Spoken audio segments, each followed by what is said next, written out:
Kanchipuram వకుడా silks. నాణ్యత మా ప్రాధాన్యత. మదీనాగూడ, మియాపూర్, హైదరాబాద్ లో త్వరలో శుభారంభం. తర్వాత తిరిగి వెండి తెర మీద కనిపిస్తున్న ఈ విలక్షణ నటుడు Sai Chand is my special guest on my very special show dialogue with Prema only on I dream. Hi sir. Hi అమ్మా. How are you?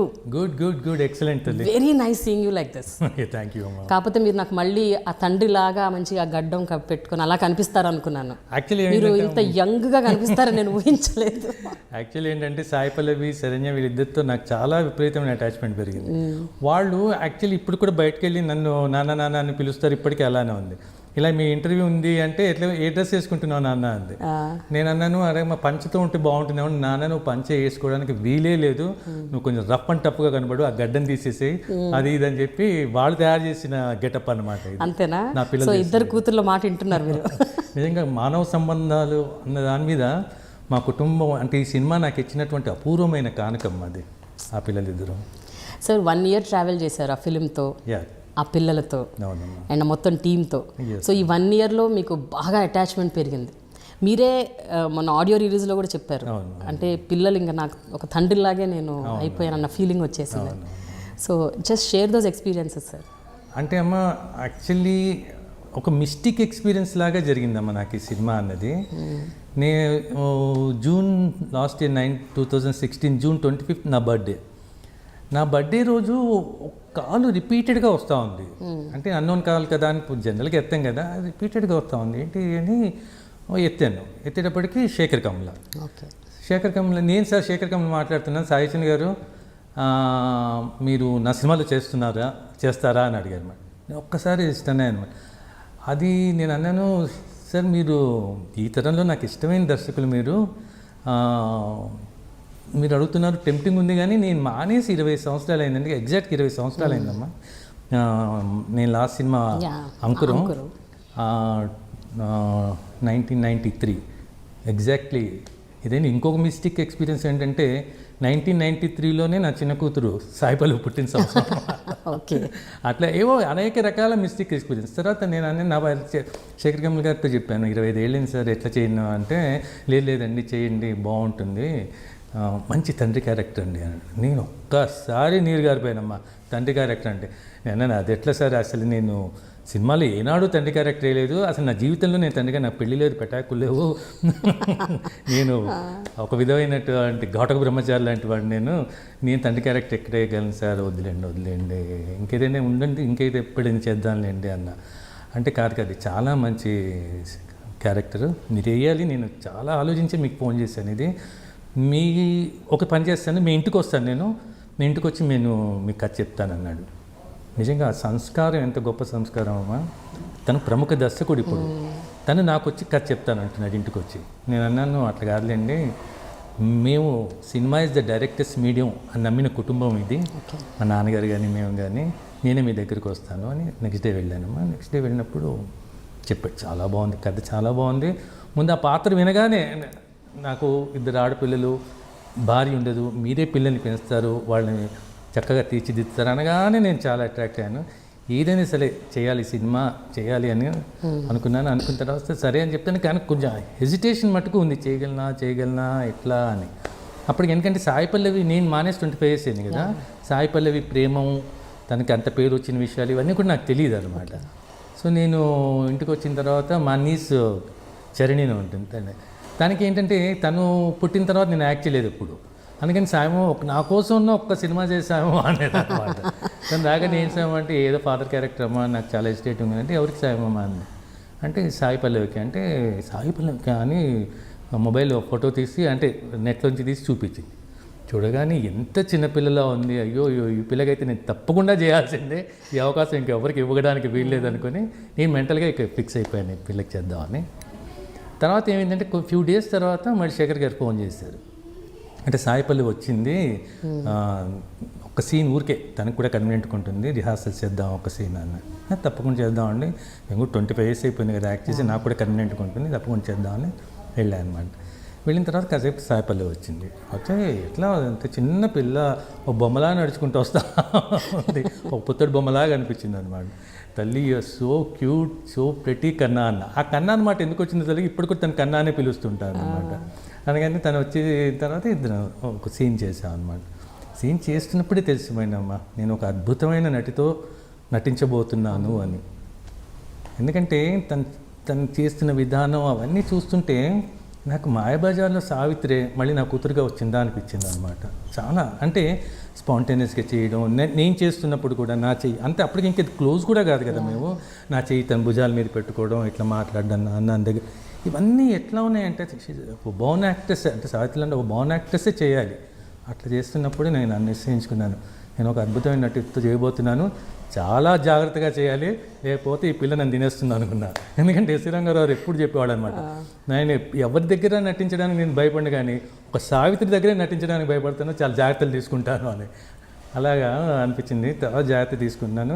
నేను వెళ్ళేటప్పుడు జోక్ కూడా అన్నాను అనమాట, తల్లి నువ్వు సినిమాలో అందరిని తినేస్తావు నాకు తెలుసు, నేను నాన్నరా నన్ను మటుకు తినొద్దు, ఓకే నన్ను తినొద్దు అంటే అని చెప్పింది. తర్వాత అయిపోయిన తర్వాత వస్తూ ఉన్నానమ్మా, అది హాస్యశ్రీ అందరికి బాయ్ చెప్పి వస్తూ ఉంటే నాన్న అని పిలిపినబడి నేను ఎవరో అనుకుని వెళ్తుంటే మళ్ళీ నాన్న అని పిలిపి వెనక్కి తిరిగి చూడగానే పరిగెత్తుకు వచ్చి నాకు కావలించుకొని సాయి పల్లవి నన్ను బాయ్ నాన్న, టేక్ కేర్ నాన్న, వీళ్ళు మీట్ సూన్ నాన్న అంది. నిజంగా అసలు నాకు ఒక నిమిషం చెలించిపోయానమ్మా నేను. అంటే ఏంటి 1000 ఏళ్ల నుంచి నేను ఈ పిలుపు కోసం ఎదురు చూస్తున్నానా అన్నంత చెలించిపోయాను అనమాట. తర్వాత మా ఇద్దరి అనుబంధం అయితే శతకోటి జన్మల అనుబంధంగా మారిపోయింది. ఇది వండర్ఫుల్ అనమాట. ఆ తర్వాత ఇక షూటింగ్కి వెళ్ళాము. షూటింగ్కి వెళ్ళినప్పుడు ఇక ఎప్పుడు ఇద్దరం కలిసి అంటే షూటింగ్కి వెళ్ళడం కూడా మేము ఇద్దరం కలిసి ఇక్కడి నుంచి ట్రావెల్ చేశారనమాట. తెలియకుండా మా మధ్య అనుబంధం చాలా పెరిగిపోయింది. ఇక నాకు తను ఇప్పటికి కూడా నాన్న నాన్ననే పిలుస్తూ ఉంటుంటాను. తర్వాత కొన్ని షూటింగ్ మొదలైన తర్వాత యాక్చువల్లీ షూటింగ్ ముందు కూడా నేను ఒక్కసారి ఎస్టేట్ చేస్తున్నప్పుడు నరసింహరావు గారికి ఫోన్ చేశాను. షూటింగ్ శేఖర్ కమల్ గారి దగ్గర నుంచి, నరసింహ్ ఇట్లా సినిమా అడుగుతున్నారు మనం చేయమంటా అంటే, అయ్యో నువ్వు తప్పకుండా చేయాలి నువ్వు, ఎందుకంటే పికాసో లాంటి వాళ్ళు చనిపోయేదాకా చేశారు, బెర్నాడ్ షా లాంటి వాళ్ళు చనిపోయేదాకా రాశారు, నువ్వు ఒక బాధ్యత గల నైతిక బాధ్యత గల కుటుంబం నుంచి వచ్చావు, సాహిత్య కుటుంబం నుంచి వచ్చావు, నీది పెద్ద బాధ్యత, అది నువ్వు తప్పకుండా చేయాలి అన్నాను అనుకుంటాను. తర్వాత మళ్ళీ గౌతమ్ ఘోష్కి ఫోన్ చేశాను. అంటే మళ్ళీ 25 years తర్వాత చేస్తున్నాను గౌతమ్, ఇది మళ్ళీ ఎందుకంటే శేఖర్ కమల నా మీద ఎంత నమ్మకం పెట్టుకునో ఆ పాత్ర ఇచ్చాడు. అక్కడికి నేను ఎక్కడైనా ఏదైనా నాకు ఆ భయం కొంచెం ఉండేదన్నమాట. అంటే గౌతమ్ ఘోష్ అన్నాడు, నో అసలు ఆలోచన తీసేసి స్విమ్మింగ్ అండ్ సైక్లింగ్ లాగా యాక్టింగ్ కూడా, స్విమ్మింగ్ సైక్లింగ్ ఒక చూస్తే మర్చిపోము, అట్లనే యాక్టింగ్ కూడా డెఫినెట్ నువ్వు వరి అవ్వాల్సిన ఏం లేదు, మైండ్లోంచి తీసేసి నువ్వు వెళ్ళి యాక్ట్ చేయాలన్నాడు. సో వెళ్ళైనా ఫస్ట్ సీన్స్ అవన్నీ కూడా నాకేమీ ఇబ్బంది కలగలేదు. అంటే షూటింగ్కి వెళ్తున్నప్పుడు మటుకు డెఫినెట్గా ఏదో మొదటి సినిమాకి వెళ్తున్నటువంటి ఫీలింగే వచ్చింది.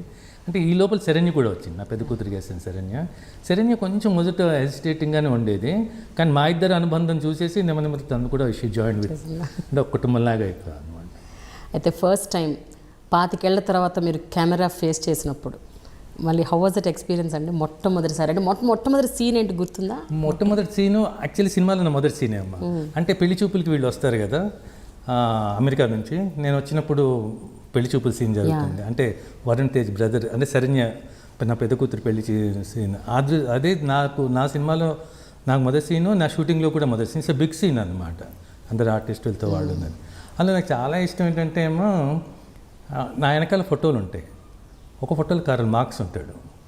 ఓకే నాకు అదే అనుకున్నాను, అంటే ఒక పాత్రని చెప్పకుండానే ఒక ఆదర్శవాది అయిన పాత్ర అనేది వెనకాల ఫోటో ద్వారానే శేఖర్ కమల్ ఎస్టాబ్లిష్ చేస్తాడు. పక్కన మళ్ళీ జీసస్ క్రైస్ట్ ఉంటాడు, అసలు కాంట్రాస్ట్ అమ్మా. అందుకని నేను అంటాను ఇతను వచ్చిన ఆశ్చర్యంగా చూస్తుంటాడు, అంటే కాంట్రాస్ట్ ఏంటని అంటే నేను అంటాను మాది ఇంటర్ కాస్ట్ మ్యారేజ్, అందుకే అన్ని పద్ధతులు ఇంట్లో నడుస్తుంటాయి అన్నాడు. అంటే క్యారెక్టర్ని ఒక డైలాగు ఒక అట్మాస్ఫియర్తోనే ఎస్టాబ్లిష్ చేసేస్తాడు. వండర్ఫుల్ అని అనమాట. అయితే కొన్ని ఇమోషనల్ సీన్స్ అండి, ఎస్పెషల్లీ ఆడియన్స్ని ఇట్లా కట్టుపడేశారు మీరు. అంటే ఒక తండ్రి ఇద్దరు ఆడపిల్లలు కన్న తండ్రి, అది కూడా తల్లి లేకుండా ఆ పిల్లని పెంచడం, ఆ పిల్ల పెళ్ళయ్యాక అప్పగింతల టైంలో ఆ పిల్ల వెళ్ళిపోవటం. సో ఇది అసలు వెరీ వెరీ ఇంట్రెన్సిక్, చాలా ఇంటెన్స్గా ఉన్న సీన్స్ కొన్నిటిని, ఆ ఇమోషన్స్ని ఏడవకుండా, మీరు కళ్ళల్లోంచి నీళ్లు రాకుండా, మీరు ఏడవకుండా ఎదుటి వాళ్ళని ఏడిపించడం అన్నది 100% గౌతమ్ ఘోష్ గారు చెప్పినట్టు యాక్టింగ్ ఒకసారి చేస్తే అది ఎప్పటికైనా ఉండిపోతుంది. అది ఎవరు nobody can say you're not an actor. So I think ఆ స్కిల్స్ ఇప్పటికీ ఆ 25 years బ్యాక్ మీరు వదిలిపడేసిన యాక్టింగ్, వదిలిపడేసిన యాక్టింగ్ నేను అప్పుడు వదిలేస్తున్నప్పుడు కూడా నేను సినిమా కంప్లీట్గా మానేస్తానని కాదు, ఇంగ్లీష్లో అంటాం కదమ్మా సెబాటికల్ బ్రేక్ అని చెప్పి, అంటే కొంచెం విరామం తీసుకొని ఈ డాక్యుమెంటరీస్ ఇవన్నీ అంటే అప్పటికే కొంచెం కొన్ని డిఫరెంట్ ప్రోగ్రామ్స్ అవన్నీ చేసి మళ్ళీ వద్దామని రావడం లేట్ అయింది. నేను కంప్లీట్గా వదిలేయలేదు అప్పుడు అనుకున్నప్పుడు అనమాట. బట్ స్టిల్ అప్పుడు వదిలేసిన యాక్టింగ్ ఇప్పుడు చూడండి ఆ ఇమోషనల్ సీన్స్లో మీరు ఏడవకుండా ప్రేక్షకులను నేర్పించారు. అంటే అమ్మ నేను ముందు కథ చెప్పినప్పటి నుంచి నేను ప్రిపేర్ అవుతానే ఉన్నాను అనమాట.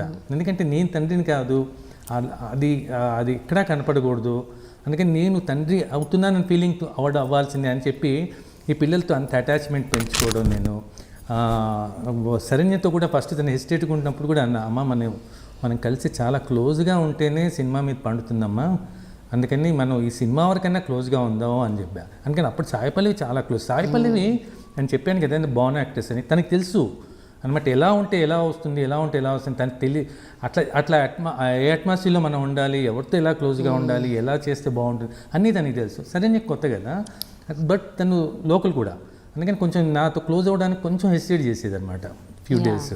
నేను తనకి అలా చెప్పి ఆ క్లోజ్నెస్ అవన్నీ చేసుకున్నాను. నేను నెక్స్ట్ డే సీన్ వెళ్తున్నప్పుడు కూడా చిన్న సీన్ అయినా ఏదైనా నేను తప్పించేవాడిని, ఇది ఎలాగైనా రావాలి, బాగుండాలి ఎలాగైనా, ఎందుకంటే నేను ఆ తండ్రి పాత్ర తండ్రితనం అనేది ఎలాగైనా కనపడాలి అని చెప్పి నాకు ఎంత తప్పించేవాడిని అంటే ఒక్కోసారి ఆ సీన్ చేయబోయే సీన్ చేస్తుంటే నాకే ఏడుపు వచ్చేది అనమాట. ఎందుకంటే శేఖర్ తమ్ములు చెప్పారు, అంటే ఒక బర్స్ట్ అయ్యే సీన్ ఉంటుంది, అంటే తను కూతురు పెళ్ళైపోయిన తర్వాత బాగా బర్స్ట్ అవుతాడనమాట. అది ముందు చెప్పి అది నా మైండ్లో తిరుగుతూ ఉందన్నమాట. నేను ఇంట్లో నేనే ప్రాక్టీస్ చేసుకునేవాడిని.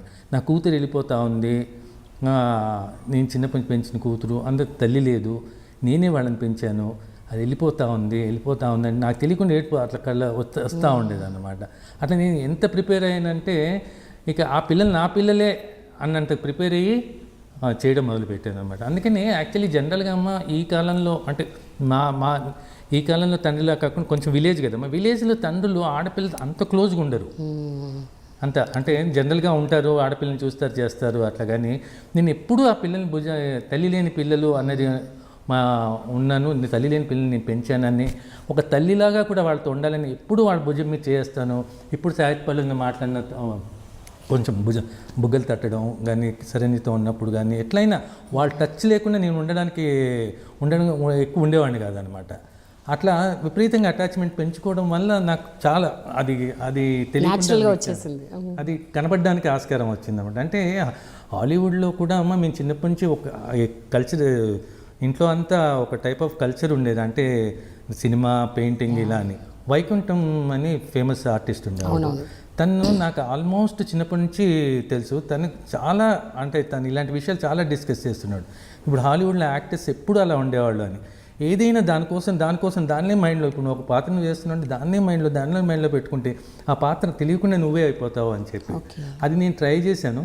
ఐ థింక్ మీరు చెప్పాలి సక్సెస్ బాగా అయ్యానా లేదా. సో ఇప్పుడు చెప్పండి, శుక్రవారం రిలీజ్ అయింది సినిమా, ఇప్పటికి 3-4 రోజులు అయిపోతుంది. అండ్ ఎట్లా ఉందండి? అంటే టాక్ అయితే బ్రహ్మాండంగా ఉంది బయట, మీకు పర్సనల్గా ఎలాంటి అప్రిసియేషన్స్, కాంప్లిమెంట్స్ వచ్చాయి? రియల్లీ ఒక వండర్ఫుల్ ఫీలింగ్ అమ్మా. అది మళ్ళీ నాకు మా భూమికి వచ్చినంత పేరు వచ్చిందమ్మా ఈ సినిమాలో తండ్రి పాత్రకి.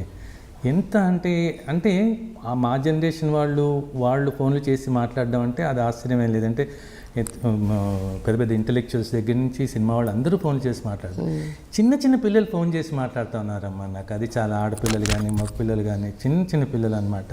అంకుల్ ఎంత బాగుంది అంకుల్, అసలు టచ్ అయిపోయాం, ఇలాంటి ఫాదర్ ఉంటే ఎంత బాగుంది అంకుల్ అని తెలియకుండా మేము రిలేట్ అయిపోతున్నాం అంకుల్, నాన్న గుర్తొస్తున్నాడు అంకుల్. ఒక అమ్మాయికి నేను షూటింగ్ చేస్తున్నప్పుడు కూడా ఒక అమ్మాయి ఉండేది అసిస్టెంట్ డైరెక్టర్ చైతన్య అని, తను ఒక సీన్ మంది అంటే ఒక సీన్ ఉంటుందమ్మా. అంటే నాకు మందులు శరణ్య ఇస్తుంటుంది, శరణ్య పెళ్ళి కావగానే సాయిపల్లవికి చెప్తున్నావు మందులు అని. లేట్ అవుతుంది పాడటానికి, లేట్ అయినప్పుడు వచ్చి ఇస్తుంది అనమాట. నాన్న లేట్ అయింది నాన్న, తెలియకుండా అయిపోయింది నాన్న, ఏంద్రా నువ్వు ఒక రోజులో ఏదే ఉంది ఇలాంటి డైలాగ్. ఆ సీన్ చేసినప్పుడు ఆ పిల్ల వచ్చి అన్నమాట. చాలా ఎమోషనల్గా ఉంది సార్ ఇది. వాళ్ళ ఫాదర్ పోయారట, మా నాన్నగారు గుర్తొస్తున్నారు సార్ అన్నాను. నేను అప్పుడే అనుకున్నా పర్వాలేదు, ఐ మీన్ లైన్ అనుకున్నాను. ఇట్స్ రియల్లీ ఇప్పుడు కూడా అట్లాంటి ఫోన్స్ వస్తున్నప్పుడు నాకు తెలియకుండా నాకు ఈ సినిమా నిజంగా ఒక అపూర్వమైన అంటే సృష్టి నాకు ఇచ్చినటువంటి అపూర్వమైన కానుక శేఖర్ కమల ద్వారా వచ్చింది అనుకుంటాను. సాయి పల్లవి నిజంగా ఇలాంటి పిల్లలు వీళ్ళు ఉండడం అన్నది అంటే నేను జీవితంలో పోగొట్టుకునేది ఏదో మళ్ళీ సృష్టి నాకు ఇచ్చింది, నువ్వు పోగొట్టుకున్నావు ఇది తీసుకో అన్నట్టు ఇచ్చిన ఒక మహత్తరమైన గిఫ్ట్ అమ్మ నాకు ఈ సినిమా మటుకు. ఫిదా సినిమా 1 ఇయర్ ట్రావెల్ తర్వాత ఇప్పుడు సాయి పల్లవి మళ్ళీ కోయంబత్తూరు వెళ్ళిపోయింది. తన సినిమాలు, తన ఫ్యూచర్, తన గోల తను ఉంటుంది. అంటే she's not from Hyderabad, Telugu అమ్మాయే కాదు. ఐ యూ మిస్సింగ్ హర్ అండి? అమ్మో సో మచ్ అమ్మా. అసలు ఎట్లా ఉంటుందండి అంటే తను రెగ్యులర్ టచ్లో ఉంటుంది నాకు. రోజు మెసేజ్లో ఉంటుంది, తర్వాత ఏదో ఒక టైంలో ఫోన్ చేస్తూ నాన్న హెల్త్ చూసుకో అంటుంటుంది. నేనంటే తను డాక్టర్, సాయి పల్లవి కదా యాక్టర్ డాక్టర్ కూడా. నేనంటే తల్లి నేను ఎందుకు వరే వాళ్ళు, నా కూతురు డాక్టరు తనే చూసుకుంటుందిలే అంటే తనకి ఇష్టం అలా నేను అనడం అనమాట. థ్యాంక్ యూ అంటుంటుంది. చాలా ఇప్పటికీ అటాచ్మెంట్ ఉంటుందమ్మా నాకు. ఇప్పుడు ఎంతైనా దూరంగా ఉంది కదా. ఒకసారి నిజంగా నిన్నగా మొన్న కూడా ఒక్కసారి 3:30 మెలకు వచ్చిందమ్మా. 3:30 మెలకు వచ్చి అసలు నిద్ర పడతలేదు. ఎంత బెంగ మా పిల్ల మీద నాకు అర్థమే కావట్లేదు. నేనన్నా పొద్దున్నే తనకి మెసేజ్ పెట్టా, తల్లి whole night I could not sleep, ఈ బెంగెట్ల తల్లి నువ్వే డాక్టర్ ఏదో చెప్పంటే తను నన్ను ఎక్కిరిస్తూ ఒక మెసేజ్ పంపిస్తుంది అనమాట. ఓకే, చాలా బెంగ అనమాట. ఎందుకంటే అంటే ఇంత లేట్ ఏజ్లో ఈ తండ్రితనం రావడం, ఈ తండ్రితనం అన్నది ఎంత మధురమైన అనుభూతో అంత బెంగ మళ్ళీ ఒక పక్కన అనమాట. That's also right. అది వెరీ స్వీట్ పెయిన్ అంటారు. స్వీట్ పెయిన్ అంటే యాక్చువల్లీ పడుకునేవాడిని పడుకొని కూడా కాసేపు ఉండలేకపోతుంది, లేచి మళ్ళీ బయటికి రావాల్సి వస్తాం, తట్టుకోలేకపోతున్నాను అనమాట ఆ బెంగన అనమాట. అట్లా ఉంది అనమాట. సార్ ఒక విషయం చెప్పండి, మీరు పెళ్లి చేసుకోలేదు. సో మీరు అన్నట్టు సినిమాలో యాక్ట్ చేయడానికి కూడా నాకు శేఖర్ గారు నాకు పెళ్ళే కాలేదు, పిల్లలే లేరు, నేను ఎలా ఈ పాత్ర పోషిస్తానని అన్నారు. బట్ మీరు చాలా అవలీలగా పోషించడమే కాకుండా జనాలు మెప్పు పొందారు. అంటే అసలు తండ్రి అంటే ఇలా ఉండాలి, is exact replica of a father. ఒక 2 ఆడపిల్లల తండ్రి అంటే ఒక ఆడపిల్ల తండ్రి అంటే ఎలా ఉండాలి అన్నట్టు మీరు కరెక్ట్గా ఆ పాత్ర పోషించారు. So today do you repent for not మ్యారింగ్ and for not having kids? Repent అయ్యే అవకాశమే లేకుండా ఈ పిల్లలు వచ్చేసారమ్మా. ఎందుకంటే ఈ పిల్లలు వెళ్ళిపోయి నాతో మళ్ళీ సినిమా వరకే సంబంధం ఉండి తర్వాత వాళ్ళు వెళ్ళిపోయి మళ్ళీ బయటకు వెళ్ళిపోయిన తర్వాత నన్ను అంకుల్ అని పిలవడం, సాయి చంద్ గారు అని పిలవడం ఉంటే నాకు ఉండేది. పిల్లలు స్టిల్ అట్లాగే ఉంటున్నారు, అలాగే నాతో కాంటాక్ట్లో ఉంటున్నారు. నిన్న కూడా శరణ్య ఫోన్ చేసింది, నాన్న చాలా గుర్తొస్తున్నావు నాన్న అని ఫోన్ చేస్తుంది. తర్వాత మొన్నెప్పుడు ఒకసారి నేను అస్సాంలో షూటింగ్ ఒకసారి వరకు వెళ్తే అది అక్కడ కనెక్టివిటీ లేదనమాట. సో వీళ్ళతో కాంటాక్ట్లో ఉండడం కుదిరేది కాదు.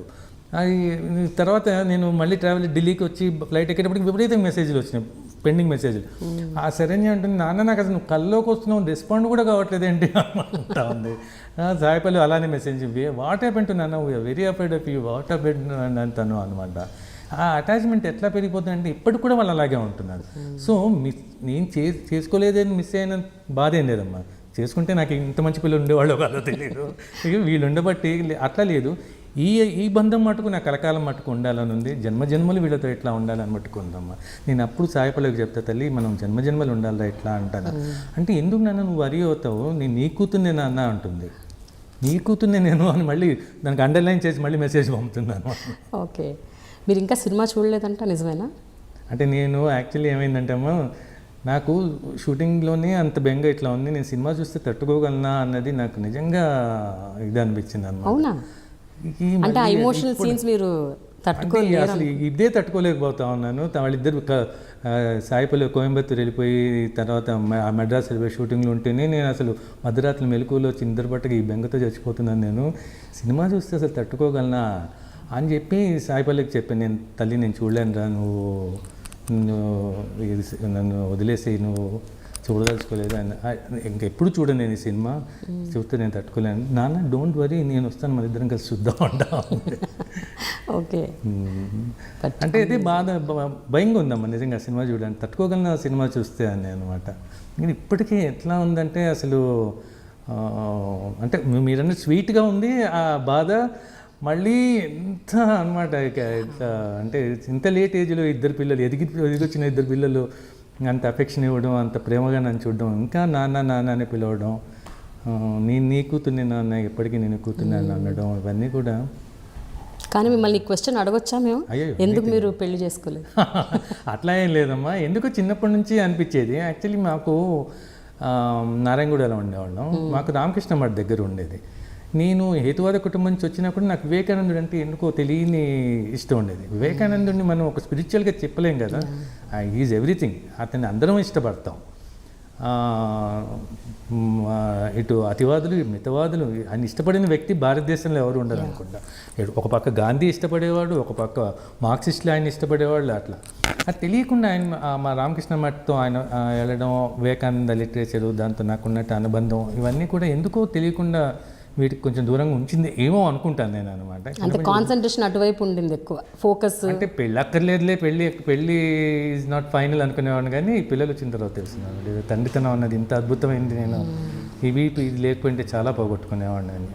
ఇంకా సృష్టి మనకి ఇచ్చినటువంటి అద్భుతమైన కానుక పిల్లలు అనుకుంటానమ్మా. మామూలుగా ఇప్పుడు వేరే షూటింగ్ల కోసం వేరే ఊరు వెళ్తేనే మీరు ఇలా తట్టుకోలేకపోతున్నారు. రేపు నిజంగా సాయి పల్లవికి పెళ్ళి అయిపోతే? నేను అన్నాను, తల్లి నీ పెళ్ళి అయిపోతే అంటే నాన్న నువ్వు నా దగ్గరే ఉంటావు, ఫ్యూచర్లో నువ్వు వచ్చేసి అంటే నేను అన్నాను నీ పిల్లల్ని నేను చూసుకుంటా తల్లి, నీ కోయంబత్తు నువ్వు వచ్చేసి నాన్న నువ్వు ఇక్కడ నా తర్వాత అని చెప్తా ఉంటున్నాను అనమాట. సో చాలా ఎఫెక్షన్ అమ్మా అమ్మాయి. అంటే సినిమా చూడండి, వ్యక్తుల్ని ఇట్లా ఇంత బాండింగ్ తీసుకొచ్చింది వ్యక్తుల మధ్య. భక్తపోతున్న సినిమా, కేవిరెడ్డి గారి సినిమా చూసి ఒక ఆయన బాలయోగి అయిపోయాడంట. మీకు విన్నారమ్మా అది? బాలుడు. ఒక సినిమా ఎంత ఎఫెక్ట్ ఇచ్చింది అనేది మన భక్తపోతున్న సినిమా చూస్తాం. తర్వాత నా పర్సనల్ ఎక్స్పీరియన్స్, నేను ఎన్ని సినిమాలు చేశాను మహాభూమి దగ్గర నుంచి అంకురం వరకు. ఎప్పుడు పాత్ర చేసిన తర్వాత పాత్రతో డిటాచ్ అయిపోవడం అని ఉండేది. ఒక మహాభూమితో అంటే ఇప్పటికీ నాకు ఉంటుంది, కానీ మిగిలిన పాత్రలు ఎప్పుడూ ఇప్పుడు అంకురం లాంటి పాత్ర ఏది చేసినా కూడా, తర్వాత శివ చేసిన కమర్షియల్ సినిమాలు చేసిన శివాలో కూడా నాకు యాక్చువల్లీ అందరూ ఎల్డర్ సిస్టర్స్ అమ్మ, యంగర్ సిస్టర్స్ నాకు లేరు, చెల్లెలు. అమలతో నాకు అనుబంధం ఉండేదన్నమాట శివాలో. నేను అన్నా తన చెల్లెలు కదా, ఇద్దరం అలా ఉండేవాళ్ళం. అసలు ఇప్పుడు అమలు కూడా, ఇప్పుడు మీరు ఇక్కడ ఉన్నారు కదా, పైన మాకుండే దానిలో అమల వాళ్ళ అమ్మ ఉంటుంది. తను అలా తీసుకుంది అనమాట. అప్పుడు అందరం ఉండొచ్చులే అన్నట్టుగా అని చెప్పి తను తీసుకుంది. వాళ్ళ అమ్మ ఉంటుంది అనమాట. ఆవిడ కూడా, వాళ్ళ అమ్మ కూడా వాళ్ళ అమలకి నేను అన్నగేసానని కొడుకులాగా చూస్తూ ఉంటుంది అనమాట. అట్లా ఏదో ఒకటి ఉండేవి, కానీ ఇంత ఉండేది కదమ్మా, ఎక్కడో ఒకటి డిటాచ్ అవ్వగలిగేవాడిని. మరి ఇది మటుకు ఎట్లా హాంట్ చేస్తా ఉందంటే నన్ను మటుకు ఇక అంటే ఒక మంచిదేనేమో అది. సృష్టి నాకు ఇచ్చిన కానుక, సృష్టి నాకు ఇచ్చిన పనిష్మెంట్, ఓకే ఏదైనా అవ్వచ్చు. So what is it that మీకు శేఖర్ కమ్ములలో ఒక డైరెక్టర్ కావచ్చు, ఒక స్టోరీ రైటర్ కావచ్చు, ఒక డైలాగ్ రైటర్ కావచ్చు, ఆయన తీసే పద్ధతి అవ్వచ్చు, లేకపోతే ఆయన వ్యక్తిగతం కావచ్చు, శేఖర్ కమ్ముల గురించి మీరు చెప్పాల్సి వస్తే ఏం చెప్తారు? What is that association? వ్యక్తిగా చెప్పాలంటే మానవత్వం పరిమళించిన మంచి మనిషి మా శేఖర్ కమ్ముల. ఆయన కుటుంబమే అంత. ఎందుకంటే కుటుంబంలో అందరితోనూ నాకు అనుబంధం పెరిగింది, వాళ్ళ కుటుంబంతో అనమాట. వాళ్ళ తల్లిదండ్రులు కానీ, వాళ్ళ అక్కలు కానీ, వాళ్ళ అన్నయ్య కానీ, వాళ్ళ పిల్లలు, భార్య వందన, వాళ్ళ కూతురుతో కూడా నాకు చాలా అటాచ్మెంట్ అనమాట. మొన్న కూడా వస్తే నాతో సెల్ఫీ దిగి, తల్లి నాకు సెల్ఫీ పంపు, ఇప్పుడు నా కూతుర్లతోనే ఏదో ఒక రోజు నీది కూడా పెడతాను, దానిలో డీపీలో నీది కూడా పెడతాను, ఇప్పుడైతే నా కూతుర్లు ఉన్నారంటే. అట్లా తెలియకుండా చాలా అనుబంధం వాళ్ళతో నాకు, ఆ కుటుంబంతో. అంటే ఆ కుటుంబంలో నా మంచితనం అవేనా, శేఖర్లో వచ్చిన మంచితనం అవేనా సినిమాలో. ఎందుకంటే ఆనంద్ నుంచి ఇక్కడ దాకా సినిమాలో విలన్ ఉండడం, అసలు సినిమాలో ఎక్కడ బ్యాడ్ ఇన్సిడెంట్స్ వల్ల వాళ్ళలో గొడవలు ఇవన్నీ జరుగుతాయి, కానీ ఒక బ్యాడ్ క్యారెక్టర్ అనేది మనం ఎక్కడా చూడమన్నమాట. అదే చాలా ఆశ్చర్యకరమైన విషయం అది. ఆ వ్యక్తిగతంగా ఆ కుటుంబం నేపథ్యంలో రావడమా, లేకపోతే అతనికి వచ్చినట్టు కానీ చూస్తే మటుకు ఈజ్ వండర్ఫుల్ పర్సన్. అంటే సినిమా అంటే ఒక మాట చెప్పాలమ్మా, he breathe cinema Shekhar, he drink cinema, he eat cinema. అంత ప్రేమిస్తాడమ్మా సినిమాని అతను. ఎవ్రీ మినిట్ అతను సినిమా గురించి నేను ఏదైనా వేరే టాపిక్ ఏమైనా మాట్లాడతాడా, వేరే ఇంట్రెస్ట్ ఏముందంటే అది మళ్ళీ సినిమాకే కనెక్ట్ అవుతుంది. ఇప్పుడు నాన్నగారు, సాహిత్యం, అసముద్దింజ ఇలాంటివి కూడా పక్కన సాహిత్యం తెలిసిన చైతన్య రెసిడెన్స్ వాళ్ళు చెప్తుంటారు ఆయనకి. ఆ మైండ్లో ఉండే మీ ఫాదర్ ఏం సినిమా చేశారు, సినిమాకి వెళ్ళిపోతాడు ఆయన. వాళ్ళు మీ ఫాదర్ ఆ సినిమా చేసి, మీ ఫాదర్ జగ్గే గారిని ఇంట్రడ్యూస్, సాహిత్యం గురించి వస్తే కానీ ఇంకా ఆర్ట్స్ గురించి కానీ ఇంకొక స్పోర్ట్స్ గురించి కానీ దేని మీద ఉండదు. సినిమా ఉంటుంది. ప్లస్ ఆయన అండర్ కరెంట్ ఎట్లా ఉంటుందంటే అమ్మ, శేఖర్ గారి అండర్ కరెంట్ మోస్ట్ కమిటెడ్. అంటే ఆయనకి సోషల్ అవేర్నెస్ మీద చాలా ఉంటుందన్నమాట. ఎంత ఉంటుందన్నమాట, ఏదో విధంగా దాన్ని బయట పెట్టాలని. నా క్యారెక్టర్ వెనకాల మార్క్స్ పెట్టడం అన్నది ఇంకోళ్ళైతే పెట్టరమ్మా. అది కార్ల్ మార్క్స్ని పెట్టడం అన్నది ఎందుకంటే అసలు తట్టను కూడా తట్టదు. ఒక తండ్రి, ఒక ఆదర్శవంతమైన తండ్రి పిల్లని పెంచాడు, భార్య లేదు, అతని పిల్లని పెంచాడు. అతని వెనక కార్ల్ మార్క్స్ అనుకుంటాడమ్మా. అతని అండర్ కరెంట్ ఎప్పుడు ఉంటుందన్నమాట కమిట్మెంట్. అది మనకి ఏదో సినిమాలో కనబడతా ఉంటుంది అది. అట్లా అనేక విషయాలు శేఖర్తో నేను ఇన్స్పైర్ అవుతూ ఉన్నాను. ఇంకోటి ఏంటంటే అమ్మ, శేఖర్ గారి సినిమా నాకు చేస్తుంటే నా చిన్నతనంలో మాకు కుటుంబంలో చాలా అనుబంధం ఉన్న 2 సినిమా సంస్థలు ఉన్నాయమ్మా. అన్నపూర్ణ సంస్థ ఒకటి, విజయ సంస్థ ఒకటి. వీళ్ళిద్దరు అన్నపూర్ణ సంస్థ చక్రపాణి గారు, విజయ సంస్థ అన్నపూర్ణ సంస్థ దుప్పడమసున గారు, విజయ సంస్థ చక్రపాణి గారు ఇద్దరు నాన్నగారు చాలా ఆప్తమిత్రులు. సో మాకు ఐడెంటిఫై అవుతూ ఉండేవాళ్ళం వాళ్ళ సినిమాలతోనూ వాడుతాను. ఎందుకంటే చాలా మంచి సినిమాలు ఉండేవి కదా. నా అదృష్టవశాత్తు ఏంటంటే అన్నపూర్ణ సంస్థతో పెళ్లిటి పిల్లలు చేశాను. నేను పెద్ద అయ్యేటప్పుడు సినిమాలకు వచ్చేప్పుడు చక్రపాణి గారు పోయారు, వాళ్ళు విజయవాడ సినిమాలు తీయడం మానేశారు. ఈ సినిమా చేస్తుంటే నాకు విజయ సినిమా సంస్థలో సినిమా చేస్తున్నంత మంచి ఫీలింగ్ అనమాట. అందరూ మంచి మనుషులు, అంటే శేఖర్ గారే కాకుండా శేఖర్ గారి యూనిట్, అసిస్టెంట్ డైరెక్టర్స్, కెమెరామెన్, ముఖ్యంగా కెమెరామెన్ విజయ్ కోఇన్సిడెన్స్ అయినా విజయ్ ఫాదర్ కూడా చాలా మంచి కెమెరామెన్ అన్నాడు, సి నాగేశ్వరరావు గారు. సి నాగేశ్వరరావు గారు మళ్ళీ మన మార్కెస్ బట్లే అసిస్టెంట్. ఓకే, అట్లా అన్నమాట. ఏదో తెలియకుండా అనమాట.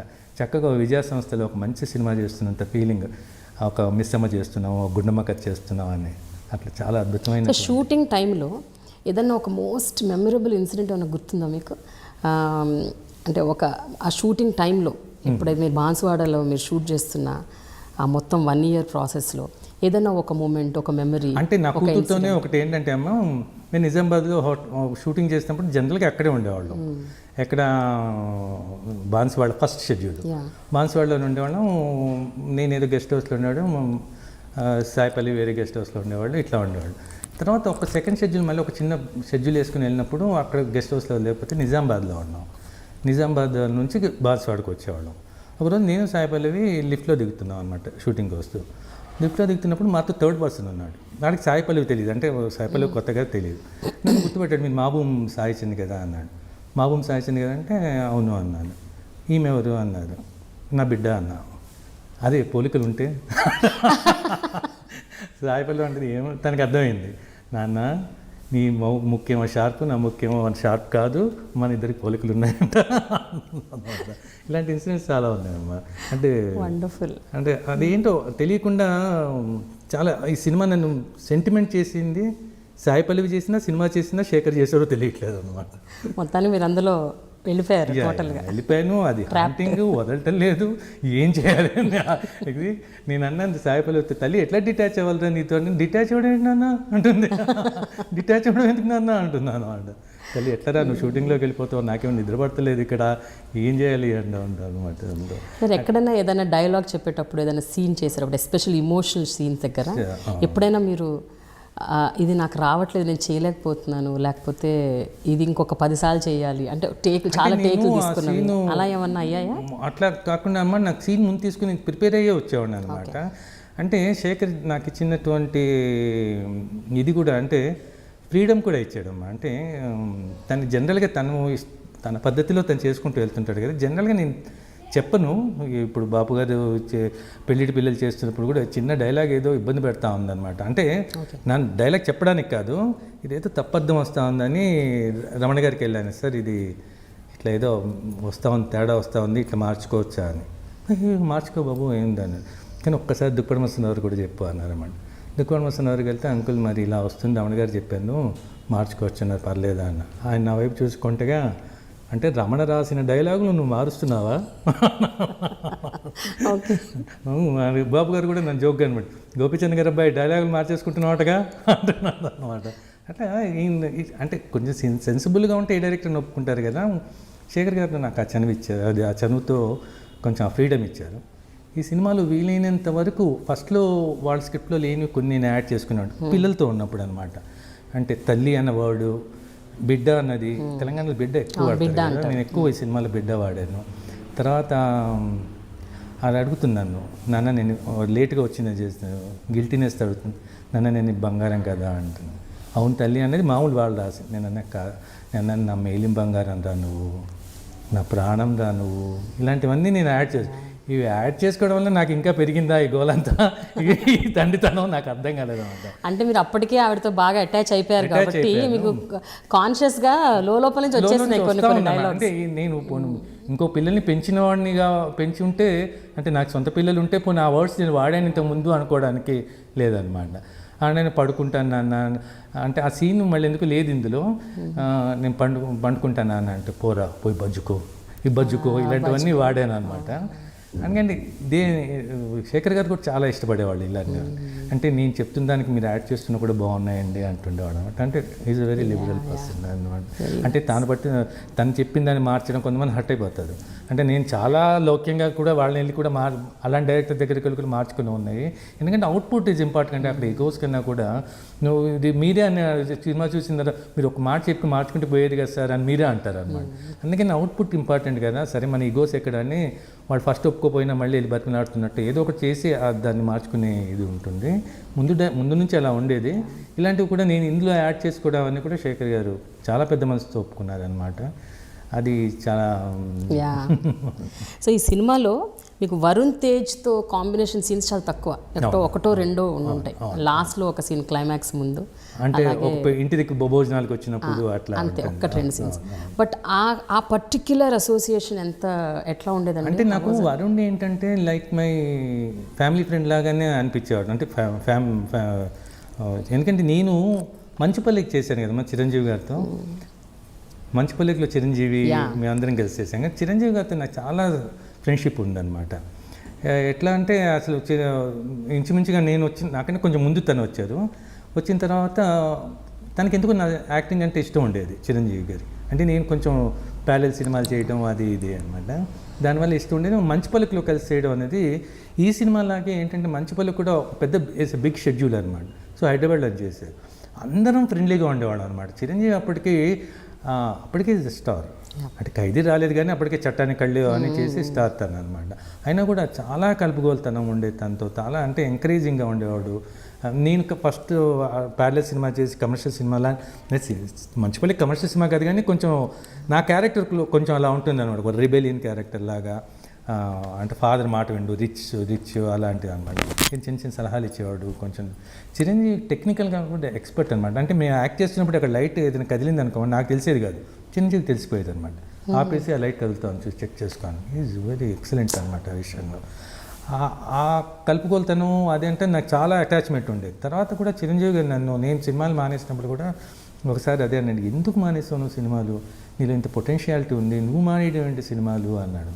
తర్వాత కూడా తను అల్లు రామలింగం గారి మీద డాక్యుమెంటరీ తీయాలనుకున్నప్పుడు నేను డాక్యుమెంటరీస్ ఉన్నాను తెలుసుకొని ప్రత్యేకంగా నన్ను పిలిచి ఆ డాక్యుమెంటరీ తీయించాడు. అట్లా నాకు ఉండేది.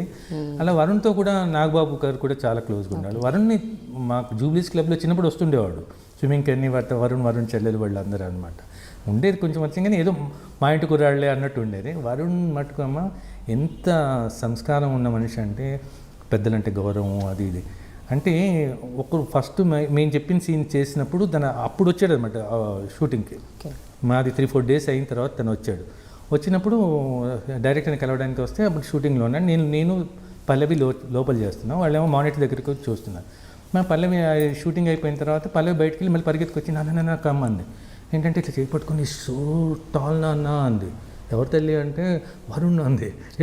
వెళ్ళి చూస్తే వరుణ్ ఎక్కడమ్మా వరుణ్ కనబడలేదంటే assistant director co director Surya వచ్చి అన్నాడు, సార్ మీరు వస్తున్నారని చెప్పి పక్కకి నిలబడ్డాడు సార్ అన్నాడు. అంటే కుర్చీ నా కోసం ఖాళీ చేశాను అనమాట.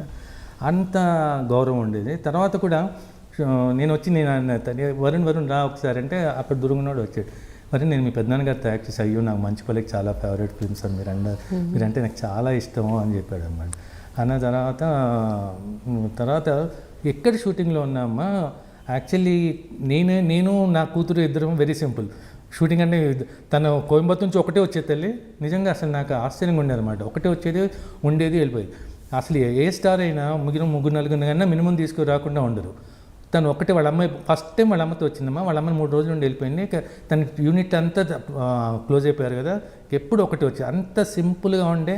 అప్పటికీ తను ఈ ప్రేమం లాంటి పెద్ద హిట్ చేసినా కూడా అసలు ఏ భేషజం లేదనమాట. అట్లా వచ్చేది, కోఆపరేటివ్గా ఉండేది. నేను నా కూతురు ఇద్దరికి అసిస్టెంట్స్ లేరు, ఎవరు లేరు. అంతేనా షూటింగ్ టైంలో అదే చెప్తూ మర్చిపోయాను. అట్లా వరుణ్ ఏం చేశాడంటే తనకు ఒక అసిస్టెంట్స్ ఉండేవాళ్ళు. తను ఒక ఫ్యాన్ తెచ్చుకునేవాడు అమ్మ. తన ఫ్యాన్ మీకు కూడా హ్యూమిడిటీ ఇది ఉంటుంది కదా, ఫ్యాన్ తెచ్చుకునేవాడు. ఫ్యాన్ తెచ్చుకుని చిన్నది అటు పెట్టుకునేవాడు.